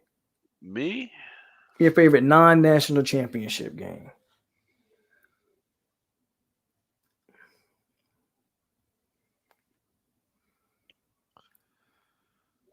Non-national championship game. Yeah, that's tough to throw on me like that. It's a lot of them out there. I like that game. One of the games that always stands out to me is when we went up to the big house and whooped them boys up there. It's always nice. Obviously, 2013 Clemson is always a joy to go back and watch. I think I'm recalling a game where we beat UF with Chris Ricks. Oh, that's the game there. That's the game that he threw to Crefonso Thorpe on the last play. And I think that play made that game for me. Now, mind you know, I despise Chris Ricks. Right. Most FSU fans do. But that game, like the emotional roller coaster of that game, like I remember watching the entire game and it was just like, what is going on? Yeah. Like that it's not too many games that brought that much emotion out of me. I'm trying to think because for me it's I don't know how that 5-man front will work, but okay. So you would have first of all, like what? Somebody had to be standing up. Wadsworth can, Warner can. No, Warner can't. I would rather not have Warner stand up. Maybe Wads. Wads can. I don't know why we'd run a 5-man front, Jay, but we running 5-2 now. I don't. Hey, but if you give me a 4-man front. It was PK Sam. It wasn't PK Sam that caught that touchdown. Was it PK Sam or Thorpe? Yeah, I think it might have been PK. It might have been. I thought PK is one of my favorite players, man. PK was like Carfonzo and PK, like, I wish they had better NFL careers, but Okay, so it was PK Sam. I was wrong. he was the best throw he ever made. That's true. It's true. Like the thing is, you know what? We had some championship worthy teams in those years, and we just did not have the quarterback play. I think I could probably go in there and find one championship worthy team in that time frame, because that was when we had a solid defense. We had Ernie and I Michael mean, Bull, we under had Mickey, you wasn't not gonna have a good defense under Mickey. Like it just true. wasn't. But then we had some talent at the skill positions, Of but course we did. we was trying to throw, Chris Ricks and Drew Weatherford at quarterback, and it wasn't gonna work. I'd have rather we had like if Adrian McPherson and Xavier Lee were really that freaking bad, if they were as bad as those two guys, I'd have rather had the excitement of watching them play. And Xavier losing. Lee he was supposed to be Jameis Winston. the GOAT. Yeah, He was Xavier Lee was that dude. He was supposed to be the guy. Atris Bell. What? What is? Yeah, it was PK. Thorpe broke his leg. Oh, okay. I misspoke. I just remember that touchdown, and I remember it too because he almost got bit by the dog after catching the ball. I remember all of that. Yeah, I remember all of that. I remember during that same time, it wasn't that team obviously, but you were talking about we had talent and stuff. I remember how they used to use Preston Parker all over the field, man. He was a baller and got in trouble. Preston Parker was almost a little mini version of Dub, man. He did some of everything on the field. They would put him at running back, receiver. He even threw the ball sometimes. Like, I remember that, man. Greg Reed was supposed to be that dude for a while. Greg Reed was that dude. Yeah. It just didn't work out. He ended up at Valdosta State, man. I remember that. He, Jimbo let him go for smoking, but man, Greg Reed's time at Florida State. I really didn't understand that. Greg Reed's time at Florida State, he was the dude. Period. Yeah, I wish he had a better NFL career. Absolutely, you're absolutely right. Even the lost decade teams were definitely better than the last few teams we've seen. You're absolutely right. I'd take Chris Ricks over. Didn't care for Ricks, but he would start on this team. Yeah, probably. 2014 Milton over him. No, he's not starting over Milton. 2014 coaching was all at the feet of Jimbo. I agree. I think Jimbo let that team get away from him. I agree with you. He hung on to guys that he shouldn't have hung on to. But Tyler hired Dion to do what? Tyler's not serious. Believe me. Oh, okay. I was like, to do Tyler, what exactly? He is not serious with that comment. I mean, I would have been all for Dion being like a recruiting coordinator or something like that. Dude, head coach Deion Sanders, I've repeatedly said I will pass. I give him the role of associate head coach. With with the excitement he bring this program and the recruiting he bring this program, yeah, we can give you an associate head coach position as a whatever. Coach, okay. I'm not against like having them on your staff at all. We'll give you a pretty title. I'm not against that at all. To me, that's what associate head coach means. It's a pretty title.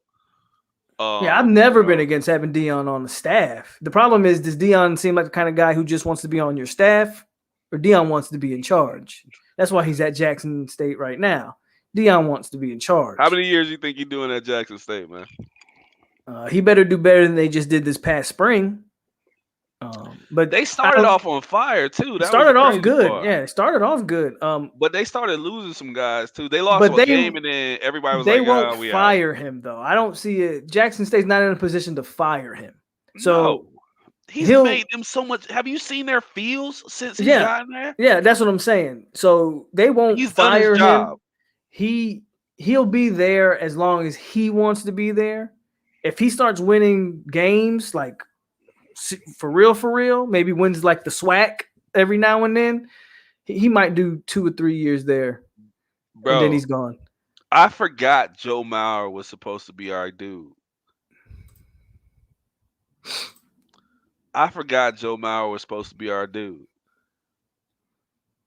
Went on to have a Hall of Fame type baseball career. Yep. He was supposed to be our guy. That's crazy. As much as I love Bobby, he said never hired his son. That is true. I didn't even finish reading the rest, but you hit the nail on the head there. He should have never. That is true. I just laugh. Jeff, right? Yeah. I just laugh. I think about he did people okay saying with that. Terry. Which one coached at Clemson? Wasn't it Terry? Terry that coached at Clemson? Yeah. Yeah. What up, mate? Terry's not a bad coach. Deion would not have been a good hire as a head coach. No, that's why I said Tyler's just saying that to get people to. If you come back 5 years from now, right? If he builds a resume that warrants that hire, I'm all for it. But I mean, you got to win more than you got to go better than 500 in the SWAC to say you can coach at Florida State. Hey, Dia, the level of pettiness, if that were true, the level of pettiness that would take to throw a national title game. I don't believe that. Bro, I don't believe that. Why would he not want that on his resume? No, I don't believe that. I mean, because, if I do this, I got to split it with the Canes, so I just give it to these guys. Nah, I don't believe that. Hell no, I don't believe that. What? Did you talk about the ACC, Pac-12, Big Ten alignment? I ain't talking about no realignment stuff tonight, really. Terry coached at Auburn. Tommy coached at Clemson. That's what I thought.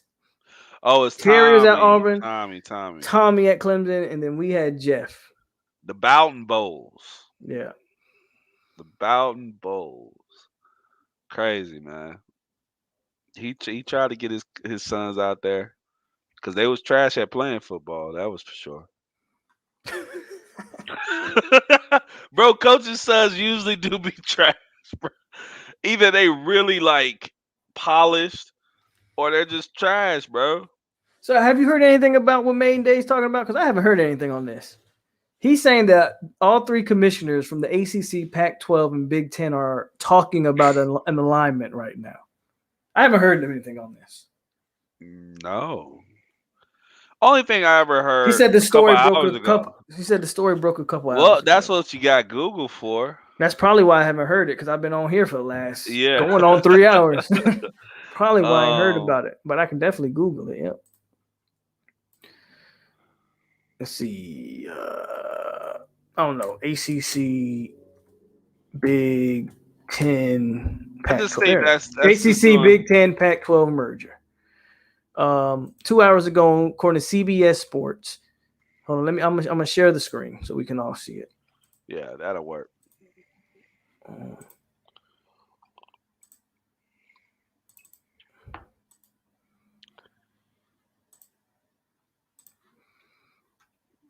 The Big Ten, the Big Ten ACC are actively engaged in a discussion about forming an alliance.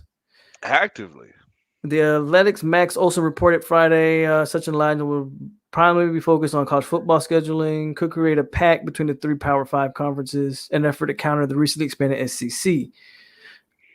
This comes at the heels of the SEC. Okay. I can't comment on anything. I mean, at this point, if that happens, though, so I'm not going to read all of this, obviously, but I'll say this: it's smart. It's a lot better than the potential of adding West Virginia to the ACC. That doesn't do anything. I've been saying that. You got to do something. So Maiden Day, he sent us the NFL system. So now we're doing 2 super conferences. Now we got an AFC, NFC thing going on, basically. And I mean, you're gonna have your top tier teams. You're gonna have your basically at this point you're merging Oklahoma, Ohio State. No, not Oklahoma. Shit. Ohio State. And all these other teams. Well, not USC. Is that the Pac-10 too? Yeah. He said Ohio Pac-12, State, Pac-10, Big Ten, USC, ACC. So you're getting, Clemson. I mean, that's good football. Which Yeah, it's great. It's great football because your top 8 teams definitely compete with anything that the SEC is going to run out there. yeah. The top 8 teams of that, and this is wishful thinking of FSU coming back to where they're supposed to be, and even UM coming back to where they're supposed to be. You're going to be rolling out some teams like Ohio State, Penn State, Michigan, USC, Oregon, Obviously, like if that, yeah, Clemson, and if that Florida State, happens, UM. if that happens, your NC States and your Boston colleges are shit out of luck because they're not making that conference, right? I think Boston College is a good team to have at the bottom of that conference. Not how many teams is We in doing the 16 teams? That's what I'm saying. Okay, so if we're doing 16 teams and we're talking those 3 conferences, all right? The Big 12 probably gets 6 teams in Let's there. start with the ACC. Who are the teams that you would bring from the ACC? Me personally, I would obviously Clemson, Florida State, Miami. I would put North Carolina in there because they're a national brand, regardless. Even if it is basketball, that's still a national brand. And you might need to bring Duke. Fuck that. if we're talking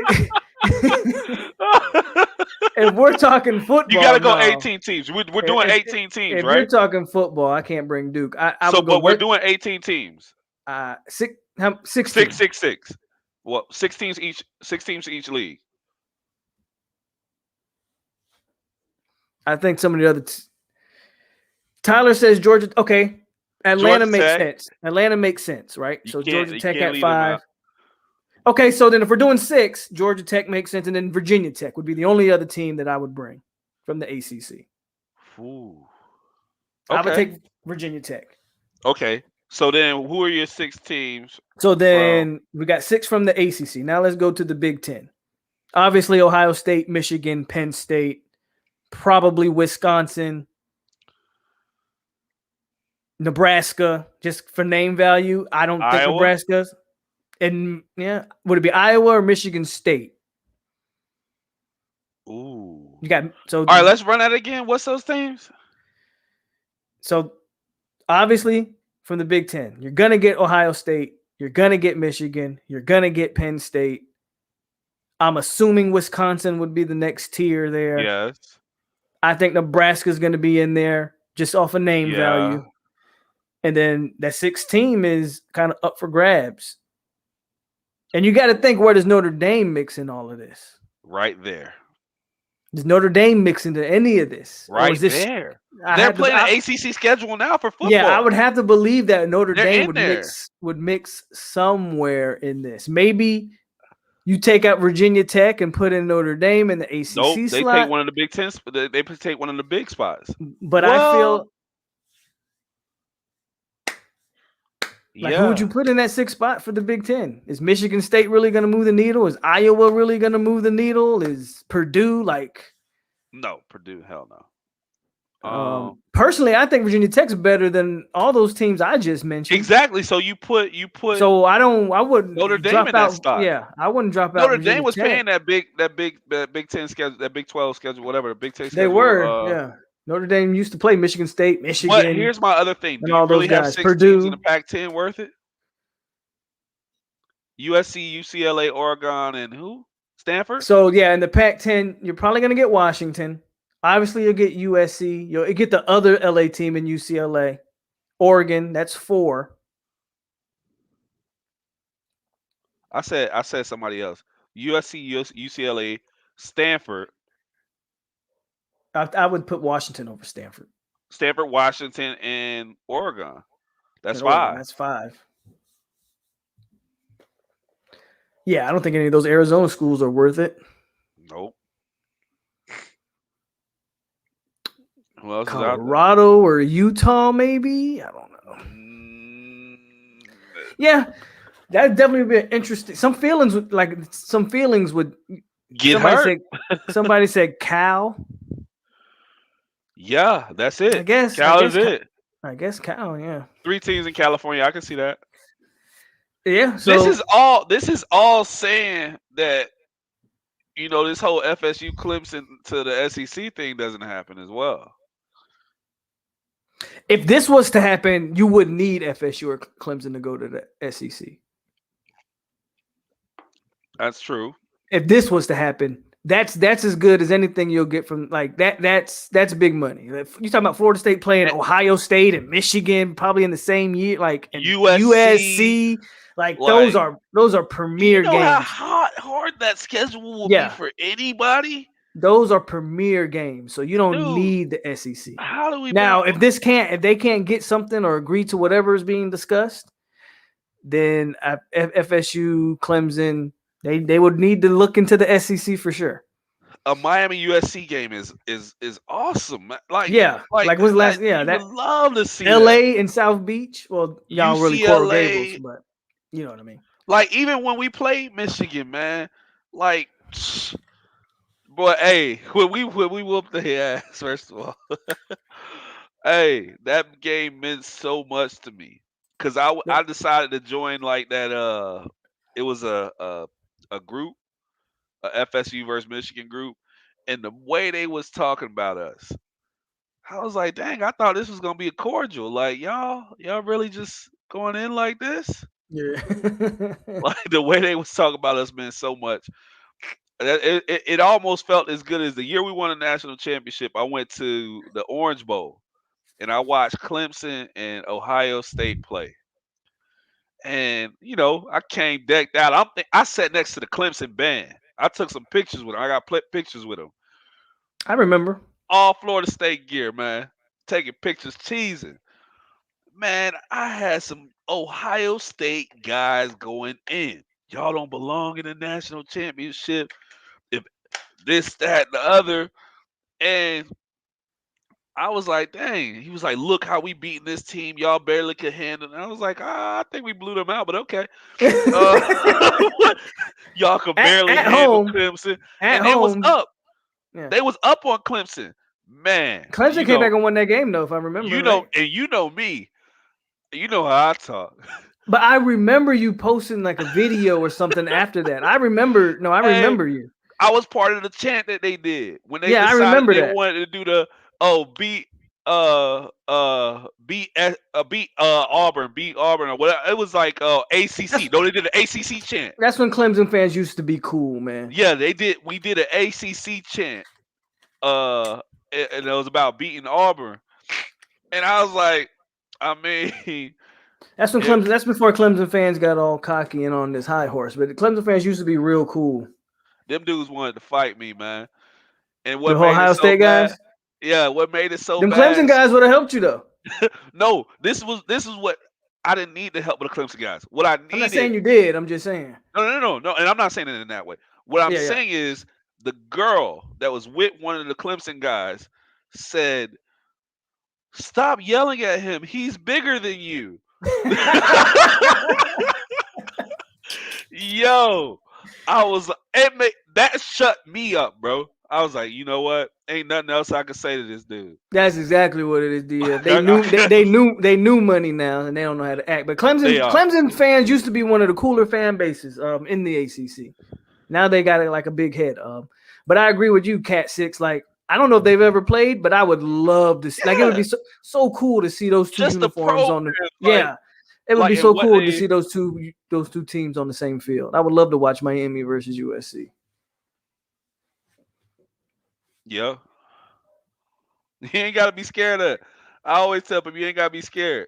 It's still going to happen.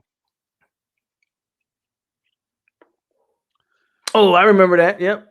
And FSU. I was at the barbershop. I remember that game, golf. And you know, Texas, they proud of their football out here. I was at the barbershop out here. And I was like, I mean, y'all got Texas as a high school football level has amazing coaching. But you can't coach speed, bro. Like I Like, remember the narrative around that same game, y'all. I remember watching that game. FSU put it on. And that wasn't even a very good FSU team, and we beat Wisconsin in the bowl game.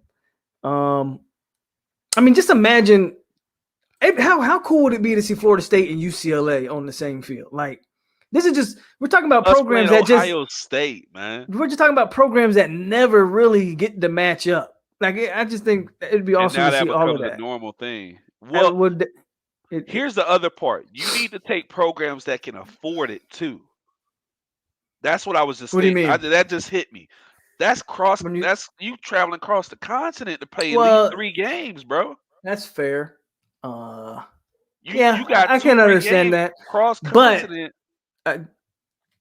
that the type of You flying TV out deal, fans. but a type of TV deal that a conference No, like that would have with West be Coast, freaking Midwest, insane. Southeast, they'll make all that money up. That by year 2 or 3 of that conference, they'll have enough money to travel there and back twice over. Like, it's like the SEC. Like, there's no issues.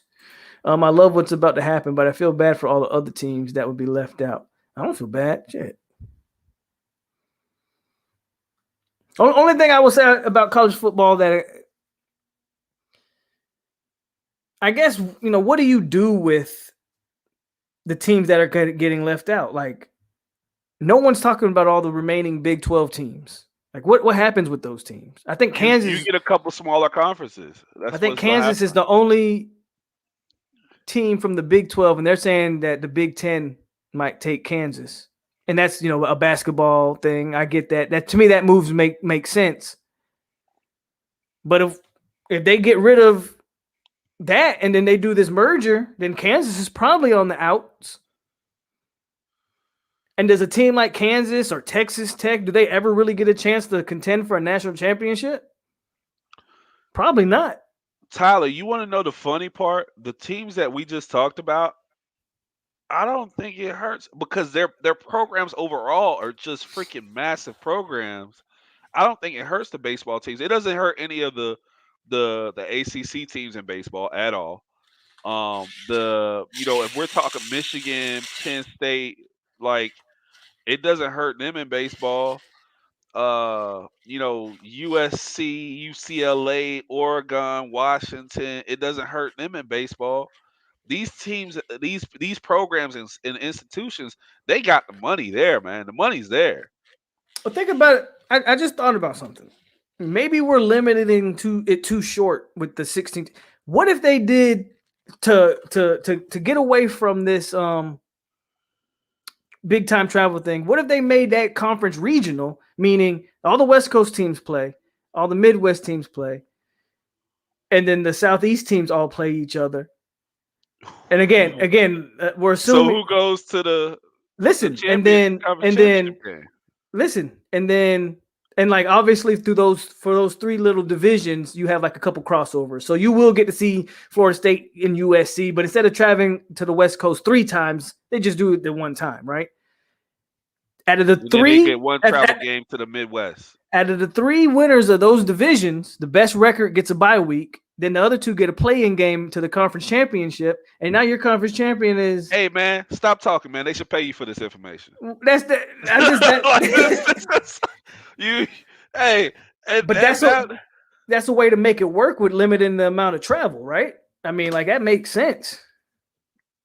I don't know. I kind of like that. I don't. Obviously, that may never happen, but that's just me spitballing off the top of the head. We get, we still get a FS, and then we Yeah, still and got room for the UF game. Absolutely, you still would play.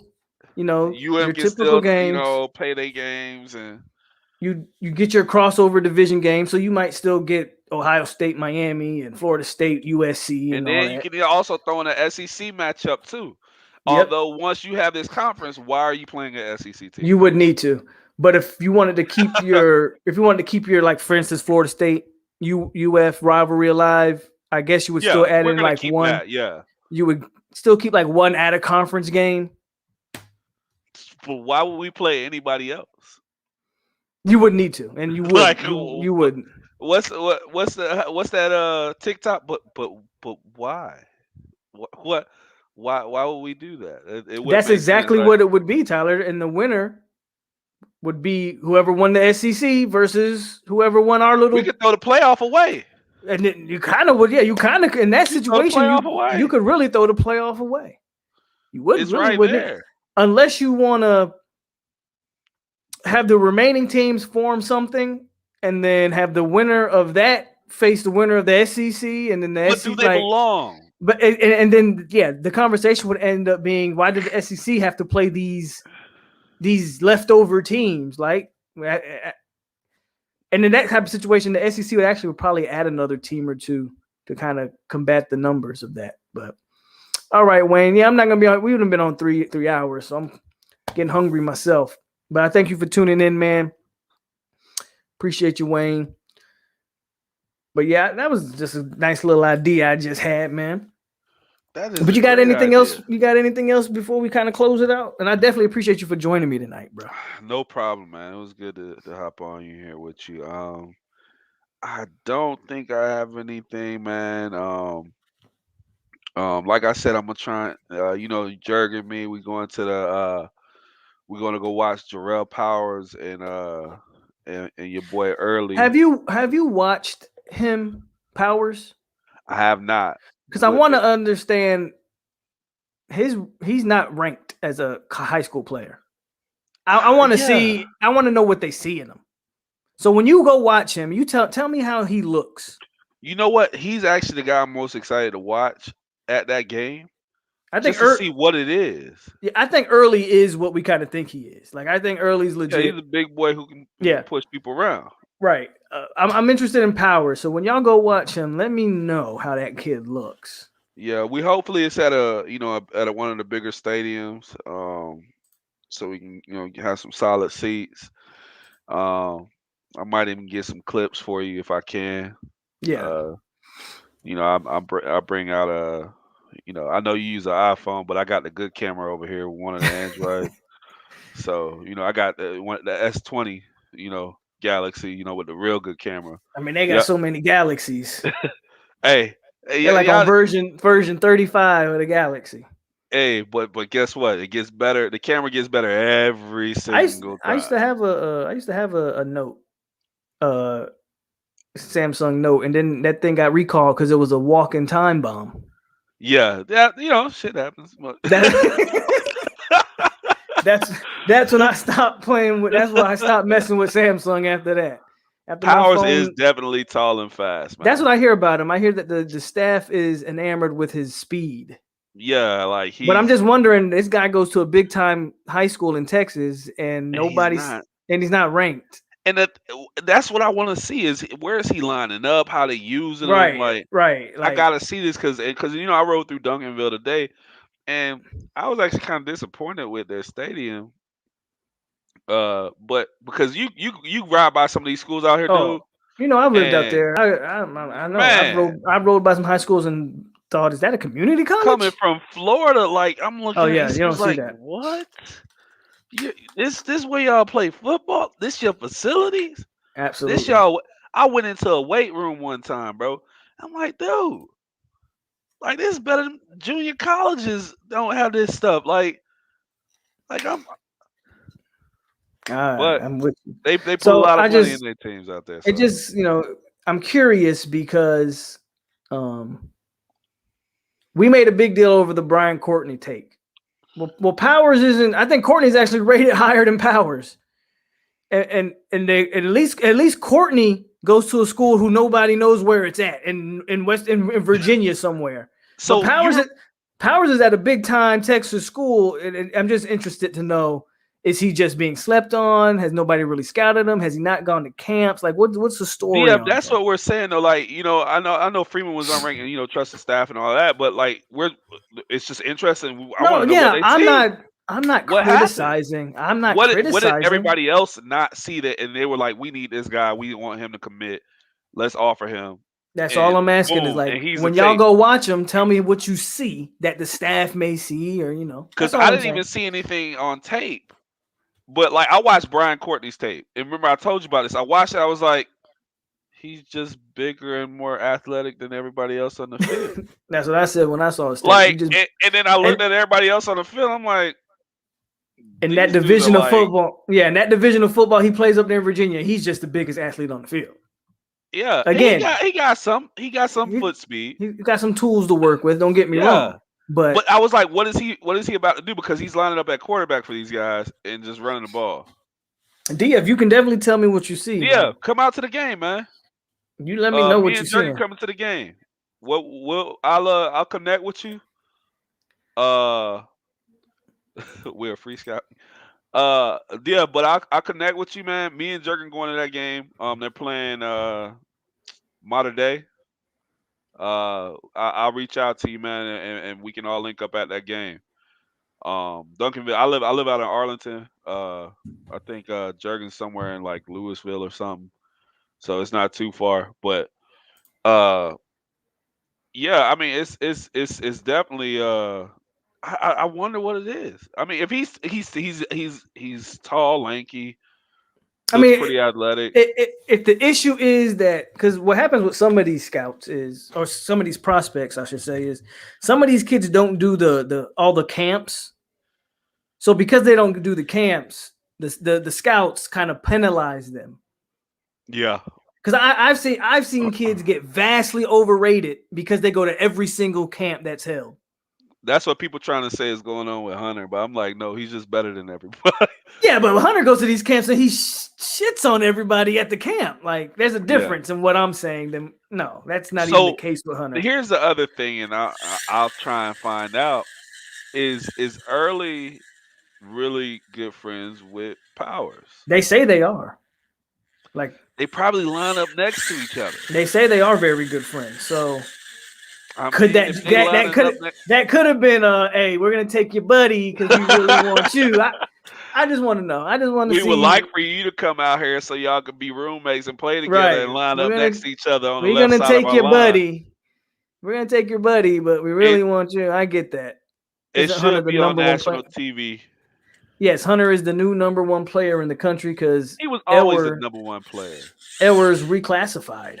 I wish Hunter could do that. He was better at offense and defense than any other player in high school. I said, football. Agreed. I said that before Elwer's even reclassified. Hunter should have always been the number one player in the country. He's the best high school player in the past 5 years. He's the only high school player who's the best player on offense when he's on offense and the best player on defense when he's on defense. So yeah. Modern Day versus Duncanville, is that going to be on? It probably will be on TV. It probably will be. Really? Wait, it's 2 weeks away from opening the first game. We play Labor Day. Jesus, we play we play that Sunday before Labor Day. Wow, we're almost there. Well, that's about 3 weeks. 3 weeks. Okay, that's about 3 weeks for us then. I'm really interested in this Miami Alabama game. I'll probably watch the first quarter. I would like to see Miami. I wouldn't mind seeing them win it.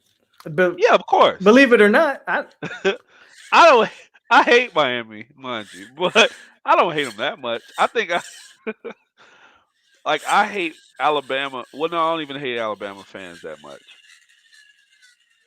But I'd like to see them lose. I haven't hated this is crazy. Like I honestly didn't really grow up hating the Hurricanes. I always hated the Gators. Yeah. There was always a different level of like, I don't know if it was respect or just like Miami was always looked to me as like legit growing up. Yeah. And then it came to this, and then I'm getting there, DF. The program, I actually don't hate it. But for the last few years, like the Miami fans make you despise everything about that university. Now, don't get me wrong. I got some good fans. Maiden Dade, he's a Miami fan. There's Jer, obviously.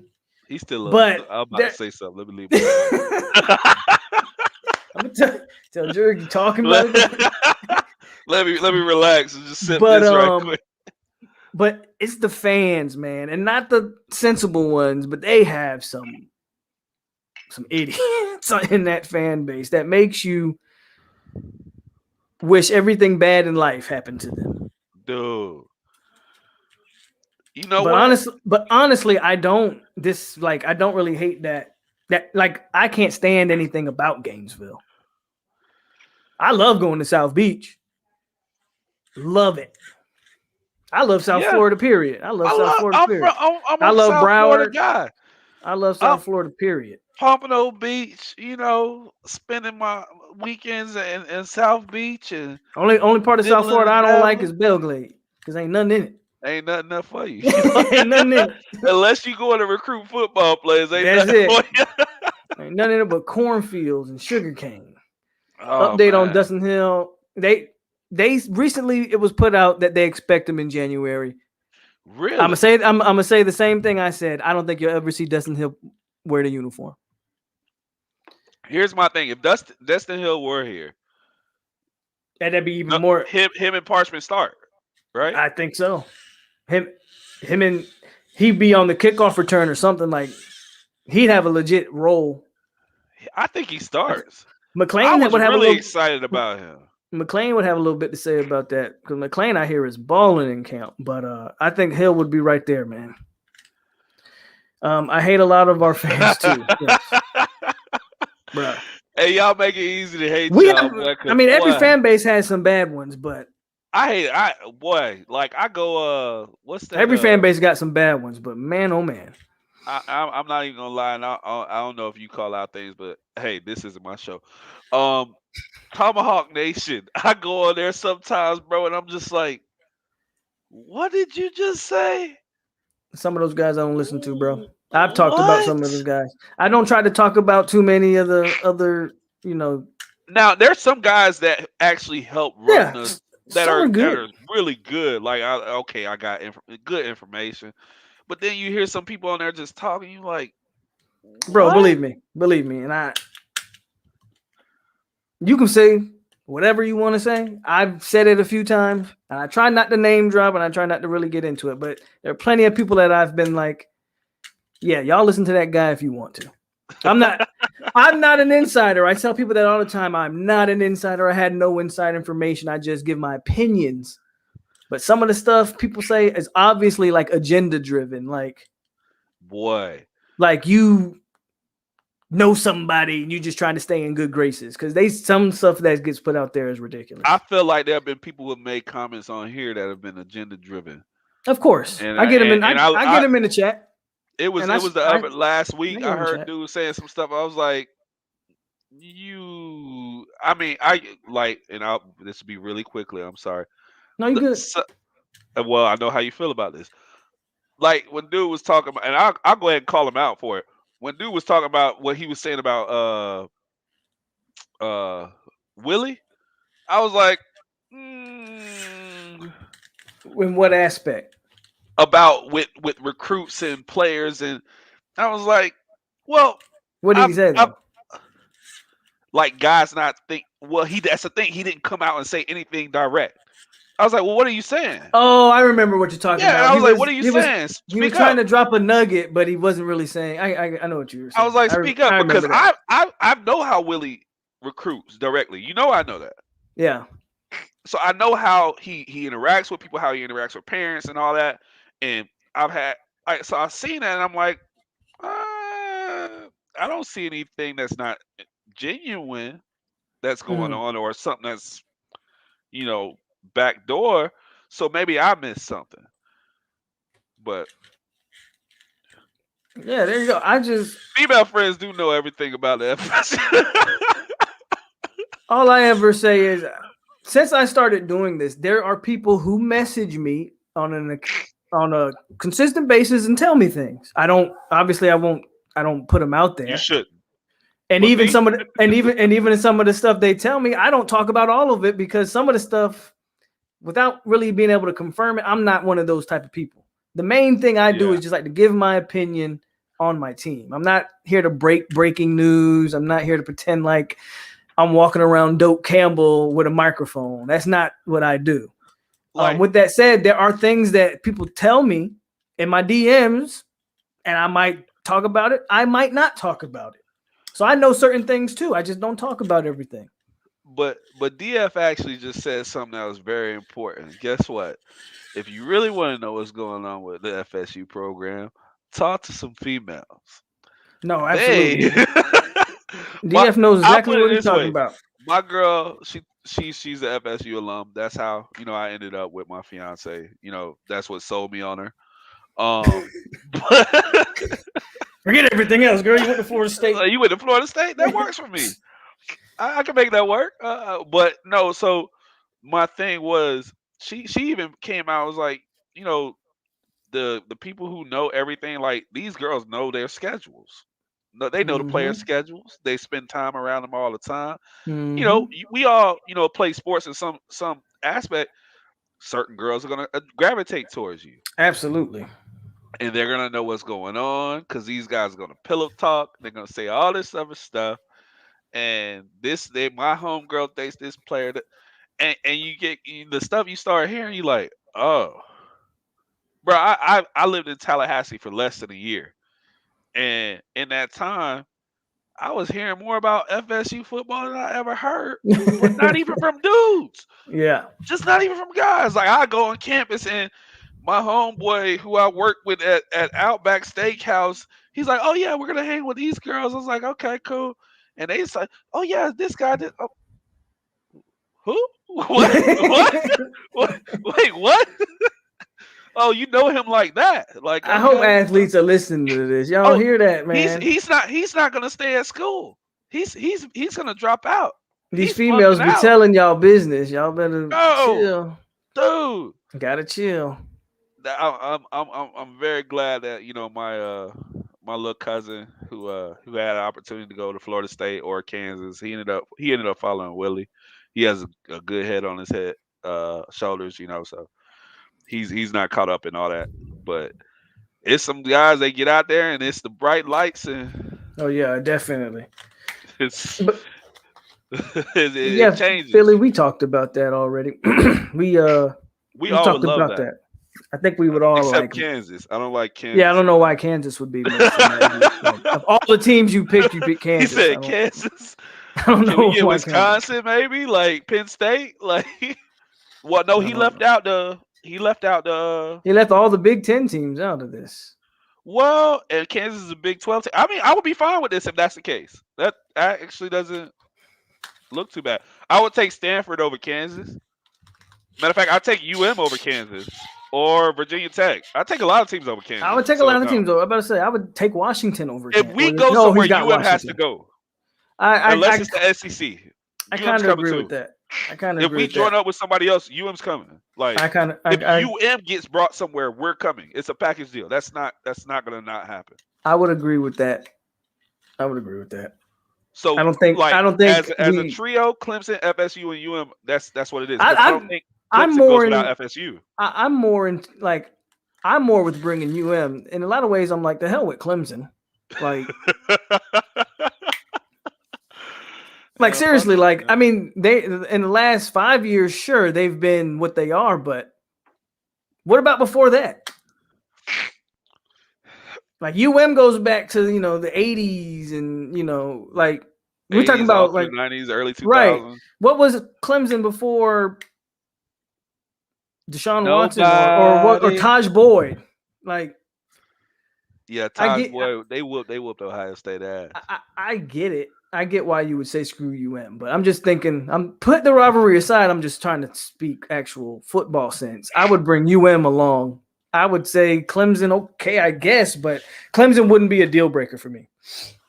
So Clemson goes to the SEC instead with somebody else, which I don't think hurts. If Clemson went to the conference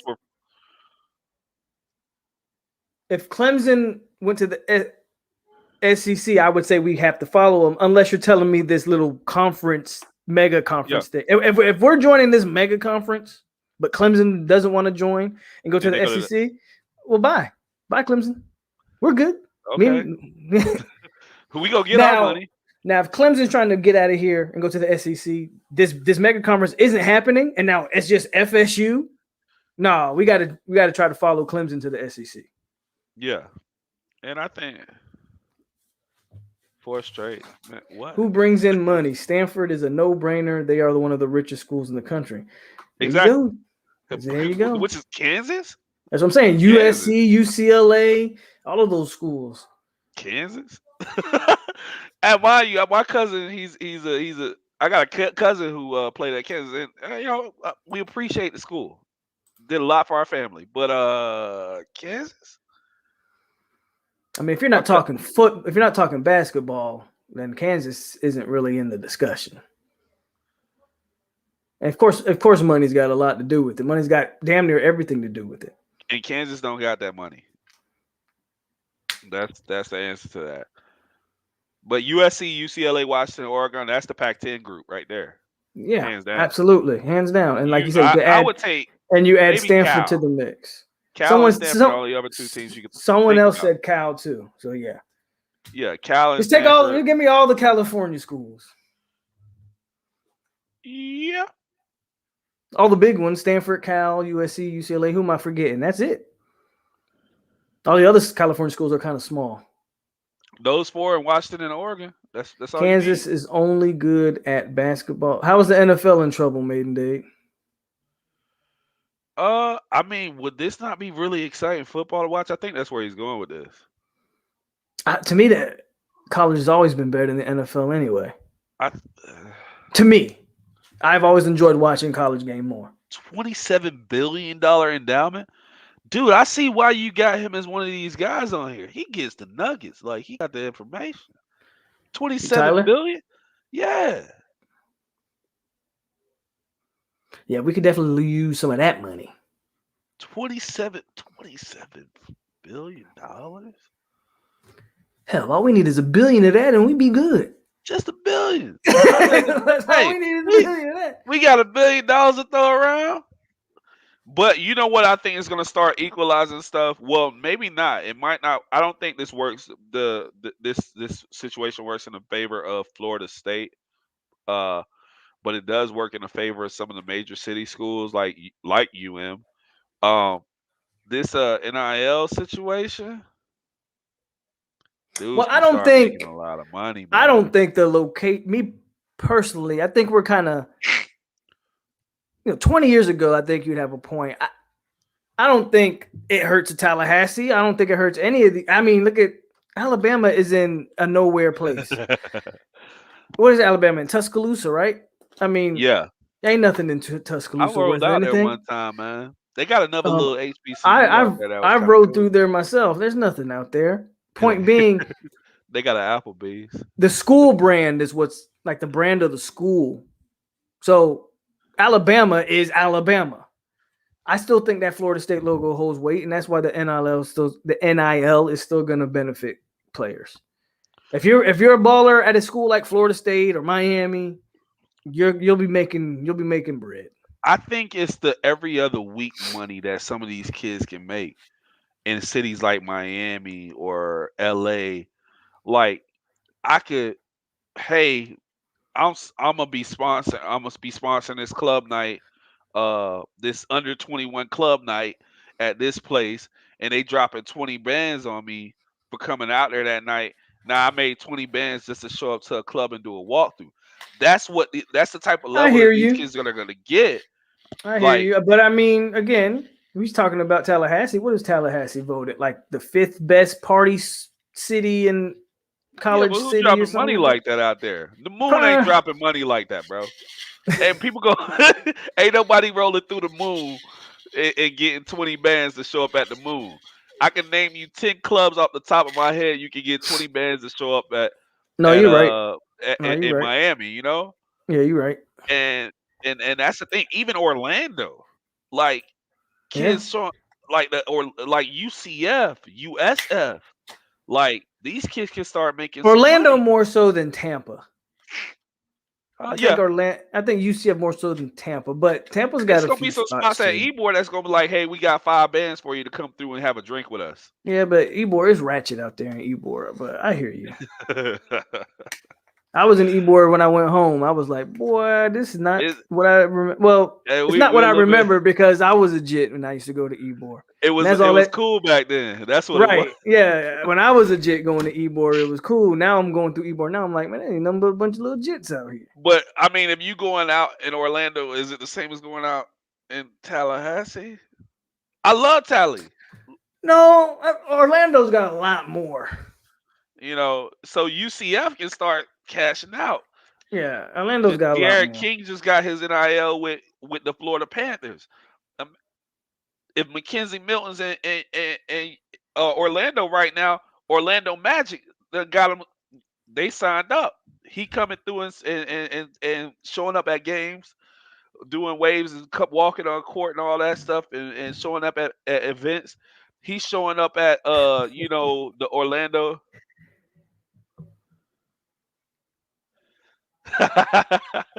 Yeah, man. He's We showing up talking about you more. at the Go ahead. Orlando soccer games, all that stuff. Those teams are starting to like, hey, well, we can take advantage of that too. Because guess what? That college program has got more attention than we do. Clemson QB signed with Dr. Pepper. That's another point. Like Dr. Pepper, like just. But that's see, only- those are but big that- programs, and they're But, I'm about to winning. say, but that's only because it's Clemson. Because ain't And they're nothing ain't nothing out there either where them boys are at. Like nothing out there. So, but somebody said the question is the NCAA still needed? The NCAA has honestly not been needed for the last 10, 15 years, maybe longer than that. What purpose has the NCAA served? And especially in limit recent players. years. Exactly. That's all they've ever done is limit the players. So the NCAA definitely hasn't been needed. And I definitely and wait, I think we need to clarify. It's not needed for college football. Okay, yeah. Yeah. It is necessary for women's sports, all of women's sports, and to management in that situation. That's a good point. College football became a beast of its own. Baseball. It's not needed for basketball. It's needed for certain men's sports, soccer, baseball, volleyball. Yeah, cool, but I agree with you. college football makes more. It's if a beast you in its eliminate own. basketball, it makes more money than all the other sports combined. Let's eliminate basketball. Matter of fact, you probably could throw basketball in there. Probably could throw still makes basketball money. and it would still make more money. It'd be a little closer, but yeah, I agree with you wholeheartedly. College football supports the lifeblood of half of these, if not all of these programs. That's why college football is the reason why you have a water polo team. This is an unpopular opinion. That's why when people start talking about, women's sports not making as much money as men's sports, you can go to college, man. People, if you get women's basketball games, you're gonna get just as many men going to the games of a trash men's team as you do to a good women's team. No, absolutely. And like Tyler said, 99% of these schools lose money on the basketball because, I mean, what programs do you think what colleges really make money off of their basketball? I would probably say a handful. State does. Even though, no, FSU ain't even making money off basketball. Really? I think we might. I don't think we do. We pay Leonard Hamilton enough money that I think we might be making some money. I don't know if we make. I know we've been good recently, but is that Florida State basketball selling or moving any tickets? Probably not.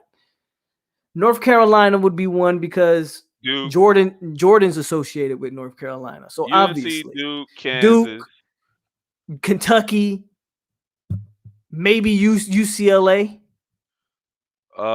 Indiana. Like the Hoosiers, and even the Hoosiers haven't been good. And Hoosiers are like the Notre Dame of college basketball. Like they're historically relevant program, but they haven't been good for years.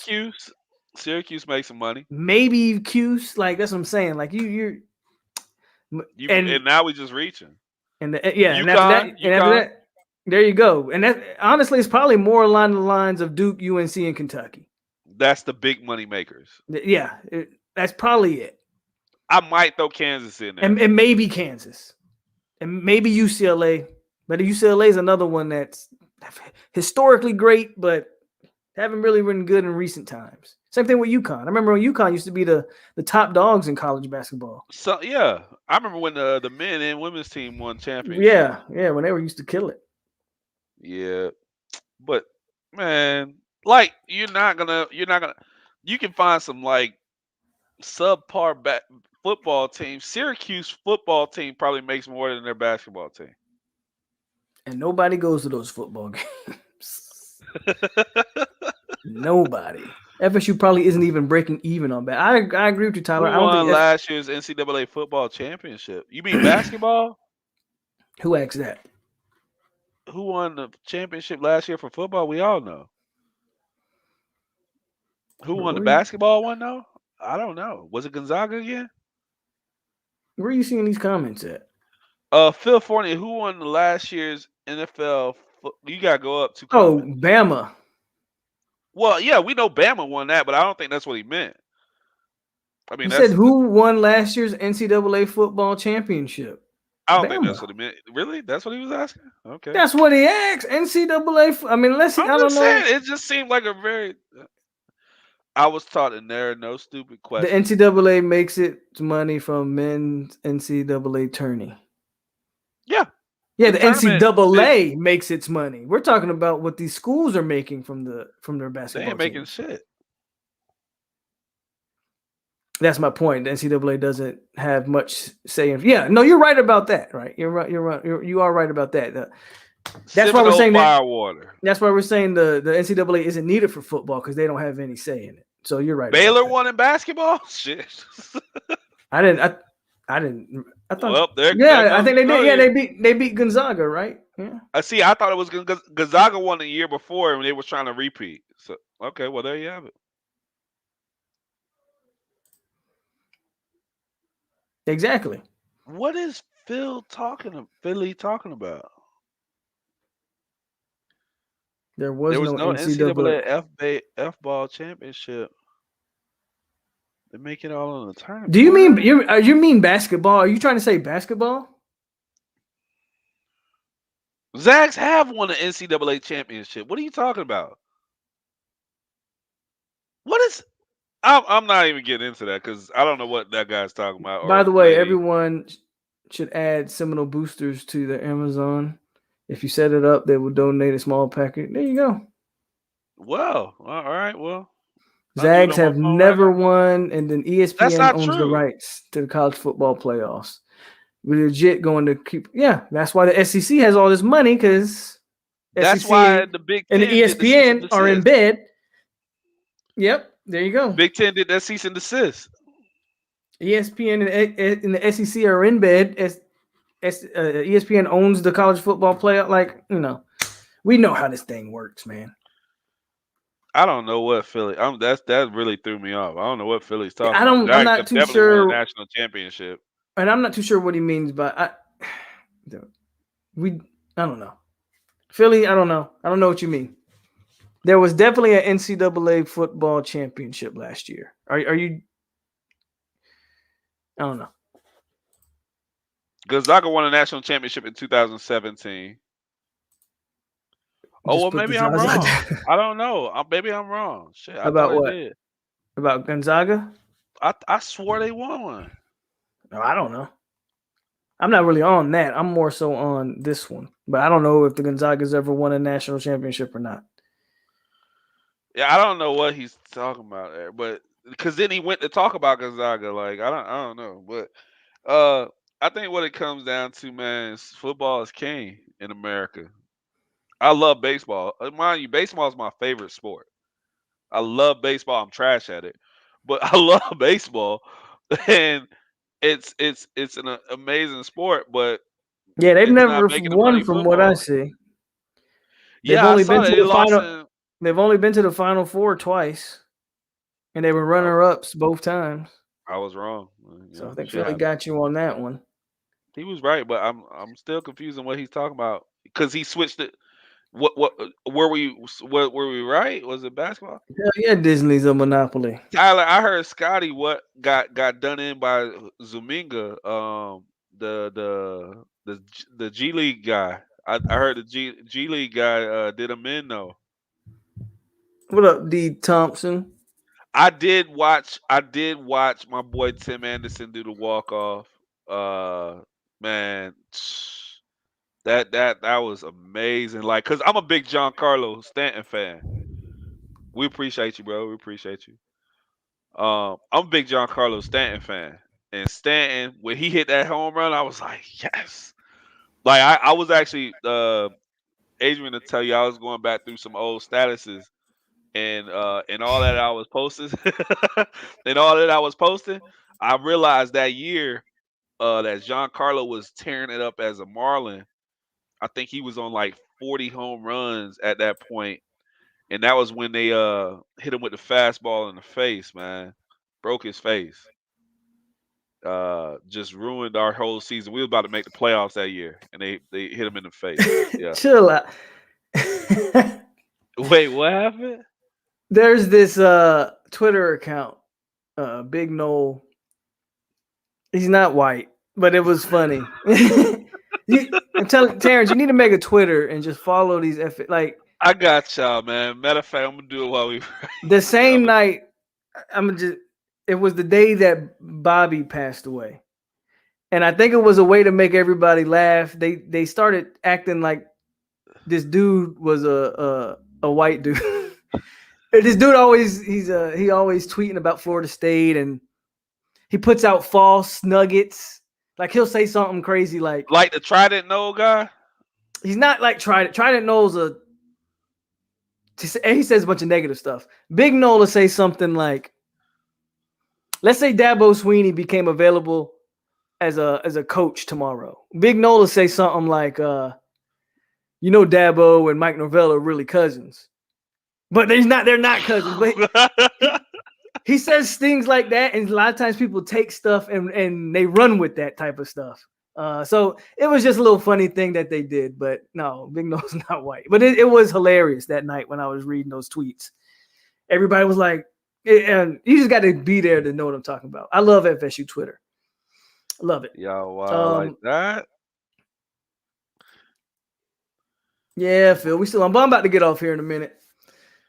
And Twitter is a wild place, but you keep, that's what I'm saying. Twitter is a wild place, but I just go. And the thing about Twitter is I don't take anything on it serious. So for me, it's cool. Like, yeah, Rob, he's a hell of a troll. Yeah, that's what I'm saying.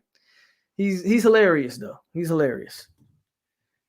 But unless you got anything else, Terrence, bro, I said I was gonna get off and get something to eat 30 minutes ago, so I need to go eat. Well, I'm gonna do this. Oh, is that gonna work? I'm gonna do this. I'm creating my Twitter. It's gonna be the Phoenix Ali 7. I'm in here now. Y'all can add me. I'm gonna add you. Ali 7. Or you can add me, and then I'm telling you, man, just go to the people I'm following and just follow them. All right. Stop following. I'm gonna try and keep up with y'all young guys, and you'll have a blast. I'm promising. But everybody, if y'all can feel free to follow me too. The Phoenix Ali 7 at the Phoenix Ali 7. So go ahead, follow me. Main day, tune in tomorrow night. I'm going live again tomorrow. Because I covered a lot of football here tonight. So I'm definitely going to talk about we're going to talk about the scrimmage tomorrow night, whatever comes out of it. Because I've heard media is not allowed; they're not going to be allowed in that. But I'm pretty sure some nuggets will drop. And then I'll talk about that Pence and Pack situation tomorrow. Because if I get talking about that now, I'll be on here for another damn hour. But let's just say disappointed is how I was definitely feeling on that one. Right. But what you got to close us out, Terrence? Man, always a good time on here, man. Off top, well, I always do something off topic. Still disappointed that Spence won't be fighting, man. But I hope for a good fight for the Pacquiao Ugas fight. I actually think Ugas is still a good fight, though. I hope it's a good fight, man. He arguably beat Sean Porter. He did beat Sean Porter. There you go. I was just saying. There you go. So hopefully we get a good fight out of that, and hopefully the scrimmage goes well tomorrow, man. I'm gonna try and look for all the little information I can find on it, and if I can offer something to you, I'll hop on with you tomorrow, bro. All right, man. Appreciate you for coming through. Y'all take it easy. Yes, sir. Have a good night. Yep. All right, guys. So did 3 hours, almost going on 4 hours. I didn't even plan on being this long, but hey, what can I say? There you go. He did beat Porter. Yeah. Again, I'm main day. You gonna get me talking for another hour or so. So just I think Ugas and Pac is still a good fight. I just don't know. It's not the fight I wanted, right? I still think that's a good fight. But anyway, thanks everybody who came in, man. Hit that like button on the way out. If you didn't hit the like button on the way in, as always, share the videos. We did a long show, good show, had fun, talked about a little bit of everything. Share it again. Share the channel. And man, I will see you guys tomorrow night. Tomorrow night, we're still doing Saturday Night Fire. So we're going to be live again tomorrow night, probably around the same time, around 2 o'clock-ish. Well, that's 2 o'clock my time. That'll be like 8 o'clock if you're on the Eastern time zone, 7 o'clock if you're on Central. But it's your boy Polk over here on 863 Seminole TV. And as always, stay classy, Seminoles, and we got you.